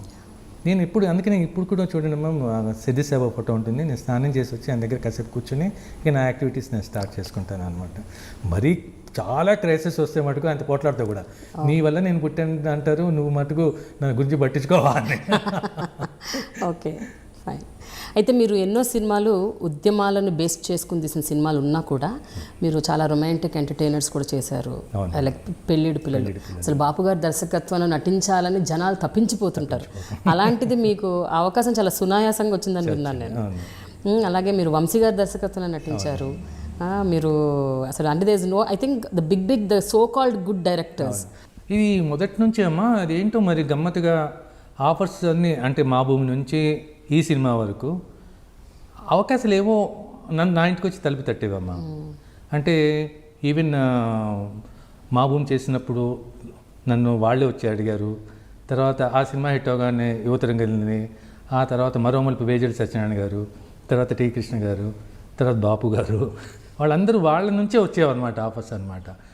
అట్లా ఈవెన్ రాంగోపాల్ వర్మకి మా భూమి చాలా ఇష్టమైన, ఆయన స్టూడెంట్ డేస్లో ఉన్నప్పుడు ఆయన చాలా ఇష్టమైన సినిమా అంట అది. ఆయన ప్రతి డైలాగ్ చెప్తారట కదండి, మొత్తం 2.5 గంటల సినిమా డైలాగులు. శివ నేను చేసేటప్పుడు అప్పటికి 9 ఏళ్ళు అయిపోయిందమ్మా, 89 కనుక 89 నేను యాక్చువల్లీ మర్చిపోయా నా మా భూమి డైలాగులన్నీ, అంత నాకేం గుర్తులే. నాకు బండి బట్టి పాట ఇలాంటివి అవి, కానీ ఆయనకి ప్రతి డైలాగ్ గుర్తుందమ్మా. నువ్వు ఈడ గుంజబట్టి వాడు ఆడ గుంజబట్టినాడు, ఇలాంటివన్నీ కూడా అనమాట. చిన్న వాటి అన్నిటి కూడా అసలు ఆల్మోస్ట్ స్క్రిప్ట్ చెప్పినట్టు ఉండేది తనతో కూర్చుంటే. తనన్న ఎంతో ఇన్స్పైర్ చేసింది ఆ సినిమా. నేను ఇంకోటి కూడా ఏంటంటే అమ్మా, మా ఆఫీస్ పంజగుట్లో ఉండేది, పంజగుట్ట ఆఫీస్. ఆ పక్కిల్లే రాంగోపాల్ వర్మ వాళ్ళు. ఆయన అప్పుడు చిన్నోడే కదా, ఆ కల్చరు, ఆ సినిమా, గౌతమ్ ఘోష్, వీళ్ళు వాళ్ళు, అది ఎట్లా ఉండేదంటే మన పంజగుట్ట ఆఫీసు అది సినిమా ఆఫీస్లా ఉండేది కాదు. ఇప్పుడు పాటలు వీళ్ళందరూ వచ్చేవాళ్ళు, జన్నాట్య మండలి నుంచి వచ్చేవాళ్ళు, వాళ్ళు పాటలు, వాళ్ళు డ్యాన్సులు, ఇట్లా గందరగోళంగా ఉండేది అనమాట. ఇటు బెంగాలీ, గౌతమ్ ఘోష్ బెంగాలీ కదా, బెంగాలీ టీం వచ్చేది, వాళ్ళ బెంగాలీ పాటలు, రవీంద్రనాథ్ ఠాగూర్, రవీంద్ర మ్యూజిక్. అసలు ఎంత ఒక అద్భుతం అన్నమాట అది. అంటే ఇది 1 year పట్టింది, అది మాకు 2 years పట్టింది మా ఊరి సినిమా రిలీజ్ అవ్వడానికి. ఇవన్నీ కూడా రాంగోపాల్ వర్మకి సినిమా మీద అట్రాక్ట్ అవ్వడానికి చాలా ఉపయోగపడింది అనమాట. అందుకని ఆయనకి ఇప్పుడు నేను శివ చేస్తున్నప్పుడు ఏ టాపిక్ మేము మాట్లాడుతూ నెమ్మదిగా మా భూమి వైపు వెళ్ళిపోయి ఆ కబుర్లు చెప్తూ ఉండేవాడు అనమాట. అట్లా అనుకోకుండా ఇప్పుడు ఈవెన్ ఈ సినిమా కూడా శేఖర్ కమల్ గారి డైరెక్ట్ ఫోన్ చేసి మీరే వేయాలి ఆ వేషం అన్నాం. ఇలా ఆశ్చర్యంగానే ఉంటున్నాం. అంటే అందుకనే అనుకుంటాను, మరి ఇది ఏది మిస్టిసిజం లేకుండా ఇవన్నీ ఎలా జరుగుతున్నాయి, నేనేం పెద్ద ఎఫర్ట్ పెడతలేదు. అంటే మరి ఎంతోమంది కలలుగానే ప్రాజెక్ట్స్ ఇవన్నీ, ఎంతోమంది జీవితం ఒక డ్రీమ్స్ అనమాట. అటువంటి డ్రీమ్స్ నాకు అనుకోకుండా ఒకదాని వెనకాల ఒకటి వస్తుంది. ఆ తర్వాత ఇవన్నీ సినిమాలే కాకుండా నేను సినిమా చేయడం, ఆ రోజుల్లో ఆ డైరెక్టర్ మార్కెస్ బర్ట్లే వీళ్ళందరినీ పర్సనల్గా కాంటాక్ట్ చేసి, అసలు దీని గురించి మాట్లాడుకోవాలండి. మీరు సినిమాలు చేస్తున్న టైంలో మంచిగా లైన్గా చాలా సినిమాలు, ఆల్మోస్ట్ 30-35 సినిమాలు చేసి ఉంటారు. So all different kinds of roles play చేశారు. మెయిన్ రోల్ చేశారు, సైడ్ రోల్ చేశారు, క్యారెక్టర్ రోల్స్ చేశారు, రకరకాలు. కొన్నిటికి బాగా గుర్తింపు వచ్చింది, కొన్నిటికి రాకపోయినా మీ పాత్రకు గుర్తింపు వచ్చింది. సో ఇలాంటి సిచ్యువేషన్స్ బాగా చూసారు మీరు. But why did you suddenly leave cinema అండి? అది లీవ్ సినిమా కాకుండా మీరు వెళ్ళింది కంప్లీట్గా డాక్యుమెంటరీ ఫిల్మ్ మేకింగ్ వెళ్ళిపోయారు టోటల్గా, డాక్యుమెంటరీస్ తీయటంలోకి. కనీసం సినిమాల్లో ఉంటూ వేరే సినిమాలు తీయటం, ప్యారలల్ సినిమాకి మీరు పెట్టింది పేరు. సో అసలు అన్నిటినీ అవన్నీ వదిలేసి డాక్యుమెంటరీస్ వైపు ఎందుకు వెళ్ళారు? అంటే నాకు చిన్నప్పటి నుంచి కూడా ఏముండేదంటే, నాకు చాలా ఇష్టమైన దర్శకుడు సత్యజిత్ రే అమ్మ. ఆ టైంలో సుఖదేవ్ అనే ఒక డాక్యుమెంటరీ ఫిల్మ్ మేకర్ ఉండేవారు. సత్యజిత్ రే ఫీచర్ ఫిల్మ్స్కి ఎంత ఫేమస్, సుఖదేవ్ డాక్యుమెంటరీస్కి అంత ఫేమస్ అనమాట. నాకు ఆ డాక్యుమెంటరీస్ చూస్తున్నప్పుడు, అంటే సినిమా ఏమో మనం ఒక పాయింట్ని ఇండైరెక్ట్గా చెప్తాం, డాక్యుమెంటరీలో పాయింట్ని డైరెక్ట్గా చెప్తాం. అందుకని నాకు సుఖదేవ్ డాక్యుమెంటరీలు చూసినప్పుడు చాలా ఇన్స్పైర్ అవుతుండేవాడిని. సత్యదేవ్ సినిమాలు అంటే ఎంత ఇష్టం ఉండేదో, సుఖదేవ్ డాక్యుమెంటరీస్ అంటే ఇప్పుడైనా డాక్యుమెంటరీస్ చేస్తే బాగుండు అన్నది ఉండేదన్నమాట. ఆ తర్వాత మళ్ళీ గౌతమ్ ఘోష్ దగ్గర పేరు చేసినప్పుడు, గౌతమ్ ఘోష్ బోత్ ఇటు ఫీచర్ ఫిల్మ్ మేకర్, అటు డాక్యుమెంటరీ ఫిల్మ్ మేకర్. తను హంగ్రీ ఆటమ్ అని డాక్యుమెంటరీ తీసాడు, ఫెంటాస్టిక్ అది కాదు, అండ్ సినిమాకి ముందు చేసినటువంటి. ఇట్లా నాకు రెండు మిక్స్ అవుతూ ఉండేవి అనమాట. ఇటు కలిసి సినిమా సైడ్ ఇది, ఇప్పుడు డాక్యుమెంటరీ ఫిలిం ఫెస్టివల్స్కి వెళ్ళినప్పుడు ఫిలిం క్లబ్స్ ఉండేవి, మాకు ఫిలిం క్లబ్స్లో ఉన్నప్పుడు డాక్యుమెంటరీస్ చూడడమే, ఇది చేయాలి కదా మనం చేయాలి కదా అని అంటూ ఉండేదన్నమాట. ముఖ్యంగా వైవిధ్యం, జీవితంలో వైవిధ్యం కూడా ఉండాలి అనేది ఒకటి ఉంది. ఓకే. అది నాన్నగారి సాహిత్యంలో పూర్తి వైవిధ్యం ఉన్నట్టే జీవితంలో కూడా నా జీవితంలో వైవిధ్యంగా ఉండాలనే చిన్నప్పటి నుంచి ఉంది, ఒకదానికి స్టిక్ అవ్వడం ఎందుకని. 90స్లో ఏమైందంటే అమ్మ దూరదర్శన్ ప్రోగ్రామ్స్ స్టార్ట్ చేసింది, అంటే కమర్షియల్ ప్రోగ్రామ్స్. అంతవరకు దూరదర్శన్ వేరు. 89 ఆ టైంలో 89-90 అప్పుడు ఏమవుతుంది, అప్పుడు హిందీలో చాలా మంది షిఫ్ట్ అయిపోయారు. ఇప్పుడు షోలే తీసినటువంటి రమేష్ సిప్పి దూరదర్శన్కి వచ్చి బునియాద్ సీరియల్ బునియాద్ చేశాడు. అట్లా పెద్ద పెద్ద వాళ్ళందరూ షిఫ్ట్ అయిపోయారు. కుందన్ షా ఫేమస్ ఏ జో హై జిందగీ తీసినాడు, ఆయన షిఫ్ట్ అయిపోయాడు. ఇట్లా ఎంతోమంది షిఫ్ట్ అయ్యి అద్భుతమైన వచ్చేవి. తర్వాత అప్పుడు మాల్గుడి డేస్ అని ఆర్కే నారాయణ స్టోరీస్ దూరదర్శన్లో వెరీ పాపులర్, అంటే శంకర్ నాగ్ చేసేది. అది చూసినప్పుడు నాకు ఐడియా వచ్చింది, అవును ఇలాంటివి నాన్నగారి కథలు, నాన్నగారి ఇవన్నీ మనం దూరదర్శన్కి ఎందుకు చేయకూడదు అని. సో ఫస్ట్ ఏం చేసామంటే రెండు చేద్దాంలే, ఇటు యాక్టింగ్ చేద్దాం, అవి కూడా చేయొచ్చు అనుకున్నా. చేసినప్పుడు నాన్నగారి నవల వాళ్ళకి కాంటాక్ట్ చేస్తే వాళ్ళు అన్నారు సాహిత్య అకాడమీ నవలేదని, అయితే ఈజీగా ఉంటుందని మాకు శాంక్షన్ చేయడం. అంటే అప్పుడు పరమేశ్వర శాస్త్రి విన్నాము, వాడికి సజెస్ట్ చేస్తే వాడు చాలా బాగుంటుందండి చేద్దాం అన్నారు. సో ఇక అది చేద్దాం అనుకునే టైంకే అప్పుడు Telugu cinema talkie diamond jubilee వచ్చి మీరు ఈ డాక్యుమెంటరీ ఇట్లా సినిమా మీకు మీ బ్యాక్గ్రౌండ్ అంతా సినిమా కదా, ఇది ఎందుకు ఆలోచించకూడదు అన్నారు అన్నమాట. అంటే అప్పటికేంటంటే అంతకుముందే మన సిమ్మి గారి వాళ్ళు రాజ్ కపూర్ మీద చాలా మంచి డాక్యుమెంటరీ, చాలా అది చూసినప్పుడు అనుకున్నా ఇలాంటివి మనం ఎందుకు చేయకూడదు, అంటే ఒకళ్ళ మీద అని కాదు ఒక సిరీస్ లాగా చేస్తే ఆ ప్రిజర్వ్ చేసి పెట్టినట్టుండేది కదా అని. అట్లనే క్రికెట్లో గవాస్కర్ ప్రెజెన్స్ అనే క్రికెట్ సిరీస్ వచ్చేవాళ్ళు. ఈ రెండు మిక్స్ మనం ఎందుకు చేయకూడదు అని చెప్పి వాళ్ళకి దూరదర్శన్ వాళ్ళకి సజెస్ట్ చేశారు. ఇట్లా ఉంటుంది ఏంటంటే వాళ్ళు అద్భుతం, మీరు వెంటనే టేకప్ చేయండి అంటే నేను మరి ఈ నవల ఇప్పుడు చేయాలి కదంటే దానికి కొంచెం టైం తీసుకోండి, ఇది ఇయర్ టెలికాస్ట్ కావాలి కదా అన్నారు. సో నేను వెంటనే అది మెటీరియల్ వేసేసాను. అప్పుడు ఏమవుతుందంటే ఆ టైంలోనే ఏమంటే మళ్ళీ అంకురం చేయమని అడిగారు. అంటే ఎంత కష్టపడాల్సి వచ్చిందంటే ఈ వర్క్ చేస్తూ మళ్ళీ అంకురం చేయాలా వద్దా అనుకుంటున్న టైంలో మా ఫ్రెండ్ అన్నాడు, అదేంటి వాళ్ళు అదే వచ్చి తలుపు తట్టినప్పుడు అంత మంచి ఇది అంటే చేయొచ్చు కదా అన్నారు. ముందు ఎస్టేట్ చేసిన 4-5 సీన్స్ అంటారు నాకున్నాయి. ఆ 5 సీన్స్ క్యారెక్టర్ నిలబడుతుందా, లేకపోతే వేషం లేక వీడి వేషం వేస్తున్నాడా, ఎట్లా అన్నది డైలమా అయింది. తర్వాత దానికి మధు అంబత్ మంచి కెమెరామెన్ అమ్మ, చాలా అద్భుతమైన కెమెరామెన్. అతను అన్నాడు చాలా బాగుంటుంది సాయి చంద్ర, డెఫినెట్గా వేషము చాలా కీ రోల్ ఈ సినిమాలో అది, అతను భరోసా ఇచ్చాడు అనమాట. సో నేను అందులో ఓంపూరి ఉన్నాడు, ఓంపూరితో చేసే అవకాశం మనం పోగొట్టుకోవాలి, చాలా బాగుంటుంది కదా. అందుకంటే నేను ఎంత ప్యారలల్ సినిమా చేసినా ఆ నార్త్ సైడ్ నుంచి వచ్చినట్టు శబానా వీళ్ళతో ఆ బంచ్తో ఎప్పుడు చేయలేదు అనమాట. సో ఓంపూరి కూడా ఉన్నాడు, రేవతి ఉంది, చేయొచ్చు కదా బాగుంటుంది అని తీసుకుని అది చేసి ఇవి ఏమవుతుందంటే అది చేసి రాజమండ్రి షూటింగ్ చేసి వీళ్ళేమో దూరదర్శన్ వాళ్ళు ఫోన్ చేసి కొన్ని ఇయర్ అయిపోతా ఉంది మీరు తొందరగా టేకప్ చేయండి అని వీళ్ళు ఇన్ని ప్రెజర్స్ అయినప్పుడు నేను నేనే అనుకున్నాను నువ్వు ఏదో ఒకటి డిసైడ్ చేసుకో, యాక్టింగ్ చేస్తావా అవి చేస్తావా, ఏదో ఒకటి డిసైడ్ చేసుకుంటే అప్పుడు అనుకున్నాను ఇన్ని మంచి వేషాలు వేసాం కదా, ఇది ఒక గొప్ప అవకాశం. దూరదర్శన్ అంటే అప్పుడు చాలా పవర్ఫుల్ మీడియాగా తయారైంది అనమాట. ఇది నీ చేతుల్లో ఉంటుంది ప్రాజెక్ట్స్ ఉంది, ప్లస్ నాన్నగారు వర్క్స్ చేయొచ్చు, నీకు ఇష్టమైన ప్రాజెక్ట్స్ చేయొచ్చు, నేను చేసావు, యాక్టింగ్ చేసావు, మా ఊరి నుంచి అంకురం వర్క్ చేసావు, ఇవెందుకు నువ్వు చేయకూడదు అంటే ఇంకా నెమ్మదిగా ఇక అది యాక్టింగ్ మూమెంట్ ఇంకా షిఫ్ట్ అయిపోయారు అనమాట. ఎందుకంటే దాని తర్వాత పరమేశ్వర శాస్త్రి వినామా, దాని తర్వాత మళ్ళీ వాళ్ళు గోపిచంద్కి అమెరికా అని హిందీ చేయడం, ఇవన్నీ హిందీ నెట్వర్క్ చేయడం చేసేటప్పటికి ఇంకా 1 by 1 నేను అప్పుడు అంకురం మానేసినప్పుడు ఒకటి అనుకున్నాం, నాకు చెప్పినట్టు ఇది సెబాటికల్ బ్రేక్ అనుకుందాం, ఇవి చేసి మళ్ళీ వద్దాం సినిమాకి అని. అందుకని అట్లా స్ఫూర్తిగా మానేస్తే నా భావన ఎందుకు మనకు ఉండాలి, మరి ఎప్పుడైనా రావచ్చులే అనుకున్నా. తర్వాత ఇవన్నీ చేసి తర్వాత ఇవన్నీ బాగా సక్సెస్ అయ్యేటప్పటికి గవర్నమెంట్ ఆఫ్ ఇండియా నుంచి నాకు చాలా ప్రపోజల్స్ వచ్చినాయి అనమాట. అంటే అగ్రికల్చర్, తర్వాత రూరల్ డెవలప్మెంటు, ఎడ్యుకేషన్, వీటన్నిటి మీద డాక్యుమెంటరీస్ హ్యూజ్ శాంక్షన్స్ స్టార్ట్ అయినాయి. ముందు అగ్రికల్చర్ అంటే నాకు చాలా ఇష్టమైన విషయం ఏంటంటే అమ్మ, మనం సిటీలో ఉంటున్నాం, మనం అసలు ఆ కోణమే ఆలోచించట్లేదే అటు, అంటే నాకు గిల్టీనెస్ అనమాట. నాన్నగారికి ఏమో చాలా ఇష్టం రైతు జీవితాలంటే, ఆయన అద్భుతమైన కథలు ఉన్నాయంట, మమకారం, ఈ సినిమా కథలన్నీ కూడా. మనం ఎందుకు చేయకూడదు, అతను రైతు ఇలా గ్రామీణ జీవితం ఇవన్నీ మనం ఇప్పుడు నగర జీవితంలోనే ఉంటున్నాం కదా, అవి ఎందుకు చేయకూడదు అని అగ్రికల్చర్ స్టార్ట్ చేశాను. అగ్రికల్చర్ చేయడం అనేది బాగా నేను చాలా సాటిస్ఫాక్షన్ అనమాట. ఎందుకంటే అవన్నీ రీసెర్చ్ డాక్యుమెంటరీస్ అమ్మ అవి, అంటే సైంటిస్టులు వాళ్ళందరూ అగ్రికల్చర్ సైంటిస్టులు వాళ్ళందరూ ఇన్వాల్వ్ అయ్యి చేసినటువంటి డాక్యుమెంటరీస్ అనమాట. రైస్ మీద, జోర్ మీద, తర్వాత ఈ గ్రెయిన్స్ని ఎలకలు తినేస్తూ ఉంటాయి, పక్షులు తినే వాటిని ఎట్లా మనం సేవ్ చేసుకోవాలి, గ్రెయిన్ స్టోరేజ్ ఎలా మీరు చేయాలి. ఫుడ్ సెక్యూరిటీ మీద కూడా చాలా చేశారు కదా, ఫుడ్ సెక్యూరిటీ మీద కూడా చాలా చేశారు కదా డాక్యుమెంటరీస్. అవన్నీ చేసిన తర్వాత నెమ్మదిగా అనుకోకుండా కార్పొరేట్ ఫిల్మ్స్ వాళ్ళు కూడా ఇన్వైట్ చేయడం మొదలు పెట్టారు అనమాట. ఆ టైంలోనే యునైటెడ్ నేషన్స్ నుంచి కూడా యుఎన్డిపి ప్రాజెక్ట్స్ చాలా చేయాల్సి వచ్చినాయి. అన్నీ ఏంటంటే రూరల్, నా ఫేవరెట్ సబ్జెక్ట్ అయిపోయింది అనమాట. రూరల్ చేద్దామని. డెస్టినీ చూడండి, ఎవ్రీథింగ్ మీ డోర్ స్టెప్కి వచ్చాయి, అన్నీ మీ దగ్గరికి వచ్చి మీ తలుపు తట్టాయి తప్ప మీరు ఎవరి తలుపు తట్టలేదు ఇంతవరకు. అది అలా జరగలేదమ్మా.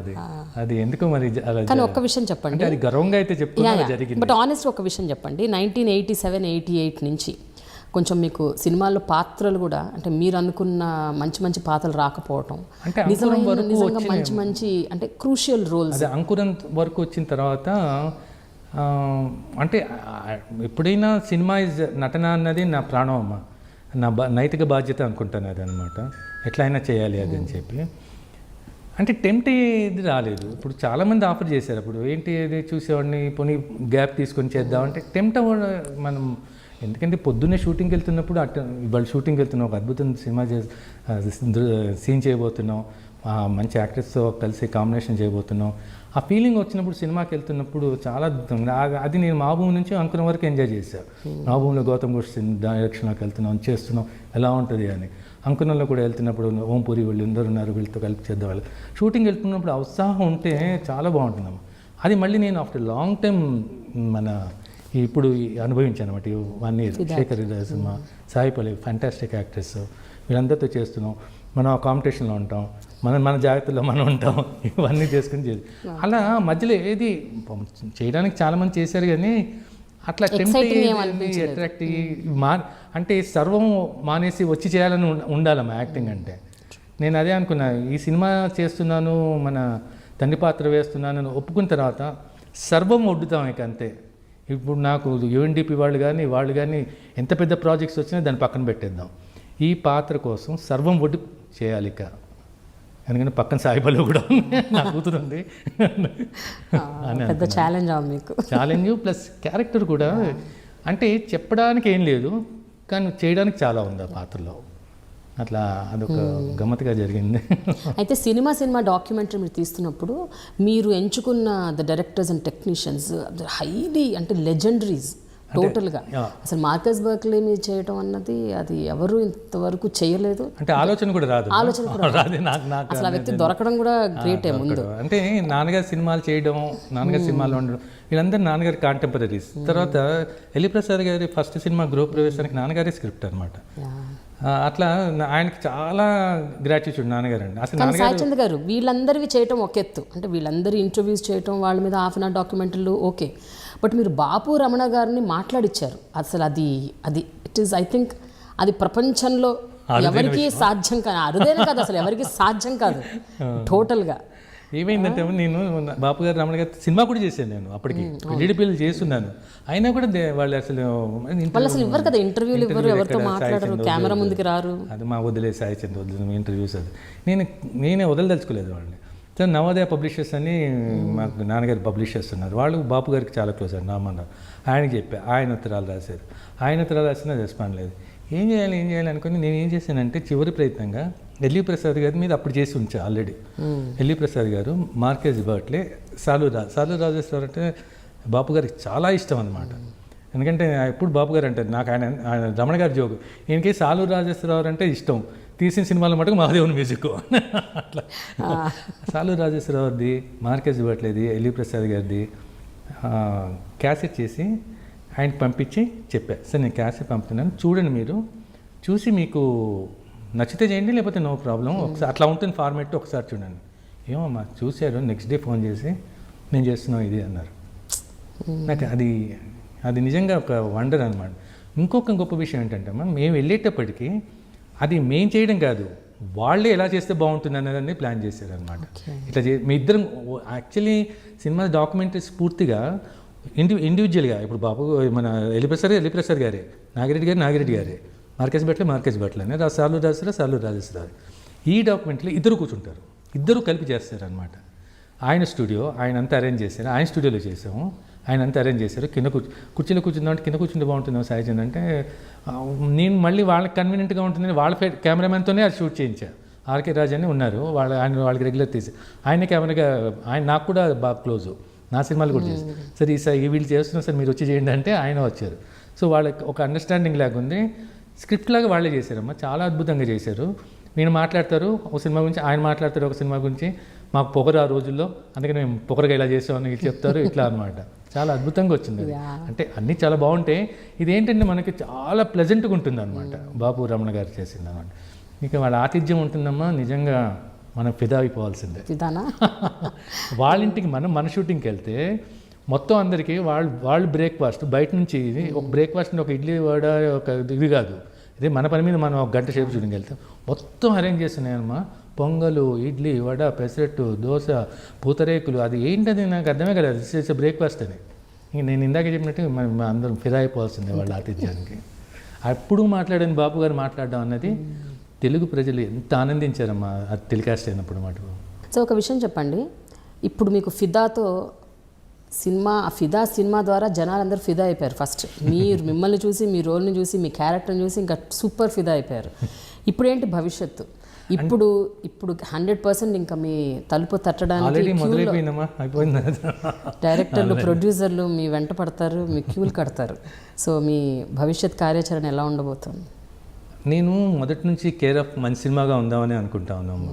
అంటే మా భూమి నుంచి అంకురం వరకు చేసిన, ఆ తర్వాత నేను డాక్యుమెంటరీ చేసిన, ఏది చేసినా ఒక సోషల్లీ రెస్పాన్సిబిలిటీ ఉండాలి, నైతిక బాధ్యతతో మనం వ్యవహరించాలి, ఏది చేసినా అలా ఉండాలి అనే దాంతో చేస్తున్నాం. ఇప్పుడు ఈ సినిమా తర్వాత కూడా ఏది చేసినా కూడా ఆ బాధ్యతతోనే, అంటే నా బాధ్యతనే చేస్తాను. కానీ అదే కేర్ ఆఫ్ మంచి సినిమాగా ఉండాలి, మంచి సినిమాలు చేద్దాము.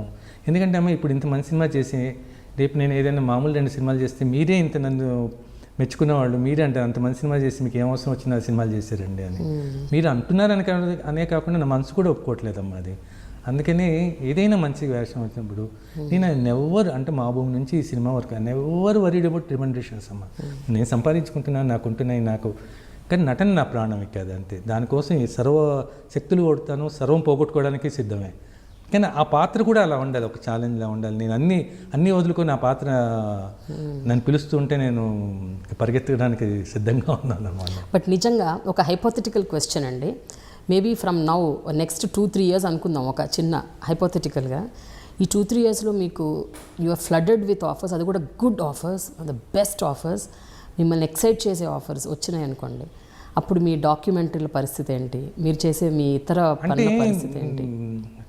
ఇంకో మనిషికి 24 hours ఇచ్చారు కదమ్మా, మనకి టైం లేదని అనుకోవడానికి వీలేదు. ఎందుకంటే ఆ సేమ్ అవర్సే గాంధీకి ఇచ్చారు, టాటాకి ఇచ్చారు, ఇంకా గొప్ప గొప్ప వాళ్ళందరికీ ఇచ్చారు. మరి వాళ్ళందరూ ఎలా చేశారు, మనం అలాగే చేయగలం అనుకోవాలనుకుంటామా. So you manage both? I think I can manage. ఎందుకంటే టైం మేనేజ్మెంటే కదా తల్లి ఉండేది అంతా జనరల్గా. ఎందుకంటే గాంధీ గారిని ది బిగ్గెస్ట్ ఎగ్జాంపుల్ అమ్మా. అంత స్వతంత్ర పోరాటంలో ఉండి ఆయన ఎవరైనా ఉత్తరం రాస్తే వెంటనే ఉత్తరం రాసేవాడు ఆయన. తర్వాత ఏ పని ఉంటే ఆ పనికి అటెండ్ అవుతుండేవాడు. మరి ఆయనకి కుదిరిన టైము అదే 24 hours కదమ్మా మనకి దేవుడు సృష్టించింది. మనకి టైం లేదు అనుకోవడం అనేది మనం తప్పించుకునే వాంకే అమ్మ. అది అంటే డెడికేటెడ్గా పూర్తిగా దానికి న్యాయం చేయడం కోసం అని కొంచెం దాని నుంచి బ్రేక్ తీసుకోవడం ఈజ్ డిఫరెంట్. కానీ నాకు టైం లేక చేశాను అనేది మటుకు పూర్తిగా మనం ఎస్కేప్ చేసుకోవడమే అవుతుంది. మళ్ళీ ఒకసారి ఫిదా సినిమా దగ్గరికి వద్దామండి.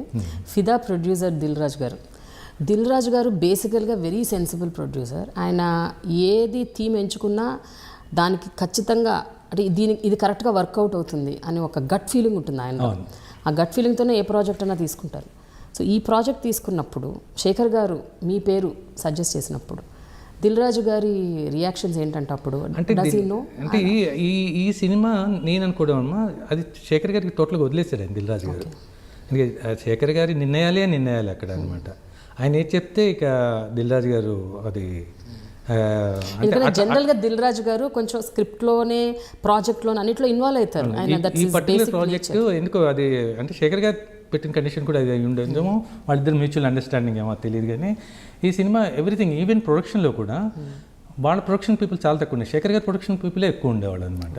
అన్నీ everything has taken care bye వీళ్ళ గ్రూప్ టీమే ఉండేది అనమాట. ఈయన అసిస్టెంట్ దగ్గర కెమెరా అంత మొత్తం వాళ్ళ ఆయన ఏదో ఉంది కదమ్మా ఏంటో మీరు జోక్ కూడా వేసారు అప్పుడు. ఆయన కంపెనీ పేరు అమిగోస్. ఆయన అమిగోస్ మీద ఆయన ఇంటర్వ్యూలో మొత్తం అమిగోస్ గ్యాంగే అది. దిల్ రాజు గారు ఆయనకి పూర్తిగా ఆయనకి చేశాం. ప్లస్ దిల్ రాజు గారు అంటే నేను అనుకుంటున్నాను దిల్ రాజు గారు ఉండబట్టే ఇప్పటికీ చిన్న సినిమాలు వస్తున్నాయేమో ఇక్కడ అని. అంత పెద్ద ప్రొడ్యూసర్ అయిన కూడా చిన్న సినిమాలకి ఆయన ఇస్తున్నటువంటి ఇంపార్టెన్స్ రియల్లీ గ్రేట్ అమ్మా. ఆయన ఎప్పుడైనా షూటింగ్ స్పాట్కి వచ్చేవాడు అమ్మ, చాలా తక్కువ. అంటే దిల్ రాజు గారు రెగ్యులర్ షూటింగ్లో ఉంటారనేవాళ్ళు. మన సినిమాకి దీనికి మటుకు చాలా తక్కువ ఆయన వచ్చిందనమాట. పూర్తిగా వీళ్ళకి హ్యాండ్ ఓవర్ చేసేసినట్టు ఆ ప్రాజెక్ట్. రిలీజ్ అయ్యాక దిల్ రాజు గారి రియాక్షన్ ఏంటి మిమ్మల్ని చూసి? దిల్ రాజు గారి వల్లనమ్మా నాకు చాలా మంచి జరిగింది. ఏంటంటే ఆయన సోదరుడు నరసింహారెడ్డి గారు నేనంటే చాలా ఇష్టమైన వ్యక్తి అనమాట. అంతకుముందు పరిచయం లేదు. ఈ సినిమా వల్ల నాకు ఆయన వల్ల జరిగిన గొప్ప ఏంటంటే ఆయన ఒక ఆప్తమిత్రుడు దొరకడం నరసింహారెడ్డి గారు అనమాట. ఓకే, అయితే ఒకటండి, దిల్ రాజు గారు పక్కన పెట్టండి, మిగతా ఇప్పుడు పెద్ద పెద్ద ప్రొడ్యూసర్స్, పెద్ద డైరెక్టర్స్, ఇప్పుడు ఇండస్ట్రీలో ఉన్నవాళ్ళు ఎవరైనా మీకు పర్సనల్గా కాల్ చేసి లేకపోతే పర్సనల్గా మిమ్మల్ని కలిసి ఈ సినిమా గురించి ఏమైనా అప్రిసియేషన్స్ అవి చేశారా? చాలా అమ్మా. ఇప్పుడు ఫర్ ఎగ్జాంపుల్ ఇప్పుడు తమ్మారెడ్డి భరద్వాజ్ అక్కడ ఉన్నారు మన అమెరికాలో. నాకు చిన్నప్పటి నుంచి తెలుస్తాను. ఆయన ఎప్పుడు మహబూబ్ నుంచి అంకురం వరకు అన్ని సినిమాలతోనూ చూశాడు. ఎప్పుడు నువ్వు బాగా చేసావు ఒక మాట కూడా అనలేదు. ఈ సినిమా చూసి అమెరికా నుంచి నాకు మెసేజ్ పంపించాడు, congrats for the greatest performance అని. నేను స్టన్ అయిపోయి ఈయన దగ్గర నుంచి ఇంత పొగడితే ఏంటని నేను ఫోన్ చేశాను. అదేంటనే నువ్వు అన్ని సినిమాలు చూసి ఒక్కరోజు కూడా బాగా చేసేవాళ్ళు బాగానే చేసేవాళ్ళని కూడా అనలేదు, దీనికేంటి ఇంత గ్రేట్ పర్ఫార్మెన్స్ అని చెప్తున్నావు అంటే, ఏదైనా రా ఈ సినిమా నీది నీ కూతురుదే అన్న. మీ ఇద్దరు సినిమా అన్నాడు. ఇంకా ఎవరు మాట్లాడారు? ఇంకా చాలామంది అసిస్టెంట్ డైరెక్టర్స్ అందరూ, అలన్ శ్రీధర్ వీళ్ళందరూ కూడా ఫోన్ చేశారు. It's wonderful. అంటే ముఖ్యంగా అమ్మ చిన్న పిల్లలు చేస్తూ ఉన్నారు, అది స్టూడెంట్స్ వాళ్ళు అందరూ రకరకాల. ఇంకా అంటే నేను బాగుంటుంది అంటే శేఖర్ కమల్ ముందు నుంచి అంటున్నాడు రిలీజ్ తర్వాత అందరూ మీకు ఫిదా అయిపోతారండి అని. అది అట్లానే జరిగింది అనమాట. అయితే సాయి చంద్ గారికి ఒకవేళ ఆ సినిమాలో గడ్డం, ఆ తెల్ల గడ్డం లేకపోయి ఉంటే మిమ్మల్ని నాన్న అని ఎవరు అనరేమో, ఊహించుకోరేమో. సాయి పల్లవి అదే అంటుంది, ఒకసారి గడ్డం అవి లేకుండా ఫస్ట్ వచ్చినప్పుడు అది చేస్తే అందనమాట, నాన్న you are not looking like నాన్న, you are looking like brother. నన్ను యాక్చువల్లీ ఫస్ట్ నన్ను వాళ్ళు అనుకున్నప్పటికీ నాకు గడ్డం లేదమ్మా, గడ్డం లేదు. శేఖర్ గారు అన్నారు బాగుందండి ఇలా గడ్డం లేకుండా. మేము ఫోటోలో చూసాం, ఫ్రెంచ్ బేడ్ ఉంది, గడ్డం పెంచితే బాగుంటుంది అనుకున్నాము, బాగుందండి గడ్డం లేకుండా ఇలాగే ఉంచుదాం అంటే, దాని కో డైరెక్టర్ సూర్య అని ఉన్నాడు, లేదన్నా వాళ్ళని అన్నాడు అన్నమాట, లేదన్నా గడ్డం పెంచుదాం మనకు ఆప్షన్ ఉంటుంది కదా, బాలేకపోతే అప్పుడు తీసేయచ్చు అన్నారు. కొంచెం గడ్డం పెంచగానే అందరూ చాలా బాగుందని. కానీ గడ్డం పెంచడం అనేది చాలా అడ్వాంటేజ్. అంతే నేను ఇంతవరకు ఏ సినిమాలోనూ గడ్డం పెంచి చేసింది లేదు. ఈ సినిమాలో చేయడం వల్ల ఒక నిండుదనం వచ్చిందనో అనుకుంటా ఉన్నాను అనమాట. మీ ఇంటర్వ్యూ చేస్తానని చెప్తే సాయి పల్లవిను సరేంజ అన్నారు, నువ్వు గడ్డం తీసి నువ్వు ఆ పంచలు అవన్నీ కట్టుకోకు, గడ్డం తీసేసి రఫ్ అండ్ టఫ్ గడ్డ వెళ్ళి కూర్చొని చేయని చెప్పి వాళ్ళు. ఆడియో ఫంక్షన్ అప్పుడు కూడా నేను పంచ కట్టుకుందాం అనుకున్నాను అమ్మా. పంచ కట్టడం వాళ్ళిద్దరు పిల్లలు ఇద్దరు గోవాలన్నమాట. నువ్వు పంచ ఎట్లా కట్టుకుంటావు, నువ్వు సినిమాలో పంచ కట్టుకొని ఇక్కడ పంచ కట్టుకొని నువ్వు ఏదో బ్లేజర్ వేసుకుని వెళ్ళు, అది ఇదని వాళ్ళ డైరెక్షన్స్ అనమాట. అంతేనా? అసలు మీకు 61 years అంటే ఎవరు నమ్మరు. 1956 బాగుంది. You really don't look that sir, you don't look your age. అంటే ఏజ్ గురించి అందరూ అలాగే ఉంటున్నారేమో అనుకుంటున్నాను ఈ మధ్య. కొంచెం అందరూ కొంచెం ఫిట్నెస్ హెల్త్ అన్నీ కేర్ చేసి, నాగార్జున వెంకటేష్ అందరూ అలాగే ఉంటున్నారు. అంటే నాకంటే ఒక 2-3 years యంగర్ వాళ్ళు కూడా చాలా బాగుంటున్నారు కదా. అయితే సాయి చంద్ గారు బయట అన్ని పనులు, డాక్యుమెంటరీలు, సినిమాలు, మిగతా పనులు, ఆ పనులు ఈ పనులు చేసుకొని మీరు ఇంటికి వచ్చాక యు ఆర్ లోన్లీ మ్యాన్. కాదమ్మా, నేను యాక్చువల్లీ నేను ఫ్యామిలీలో 6 members అమ్మా, అందరం జాయింట్ ఫ్యామిలీ. నేను యంగెస్ట్ అనమాట. సో ఇంట్లో అందరం కలిసే ఉంటాం. కలిసి ఉంటారండి? అందరం కలిసే ఉంటాం. ఇప్పుడు ఇది ఉంది కదమ్మా, ఈ పక్కన ఇది అందరం అక్కడ ఉంటాం అనమాట. ఇది నేను ఆఫీసు ఆ సెటప్ లాగా వాడుకుంటూ ఉంటాను. సో ఇంట్లో కిటకిటలు ఆడుతూ ఉంటాను. మొన్నటిదాకా అమెరికా నుంచి వచ్చిన చిల్డ్రన్ వాళ్ళందరూ ఉన్నారు అనమాట. అట్లా ఎప్పుడు ఇంకొకటి కూడా నేను అనుకుంటాను, అమ్మ మనం ఒంటరిగా ఉన్నాం అనుకుంటే 10 మందిలో ఉన్నా ఒంటరిగానే ఉంటాం. మంది వసుదైక కుటుంబం అనుకుంటే ఒంటరిగా ఉన్నాం 10 మందిలో ఉన్నట్టే ఉంటుంది. నేను ఎప్పుడు అనుకుంటానమ్మా మంది వసుదైక కుటుంబం అనుకుంటాను. సో నాకు ఎప్పుడైనా ఏదైనా ఉన్నా కూడా ఏదైనా చిన్న బోర్ కొట్టినా కూడా నేను మా కజిన్స్ ఇంటికి అక్క వాళ్ళ ఇంటి అనే కాదు, కజిన్స్ దగ్గరికి వెళ్ళడం, ఇంకో ఫ్రెండ్స్ దగ్గరికి వెళ్ళడం అట్లా ఎప్పుడు చేస్తూ ఉంటాను. మనం ఒంటరిగా ఉంటే నాకు ఒంటరితనం వస్తుంది.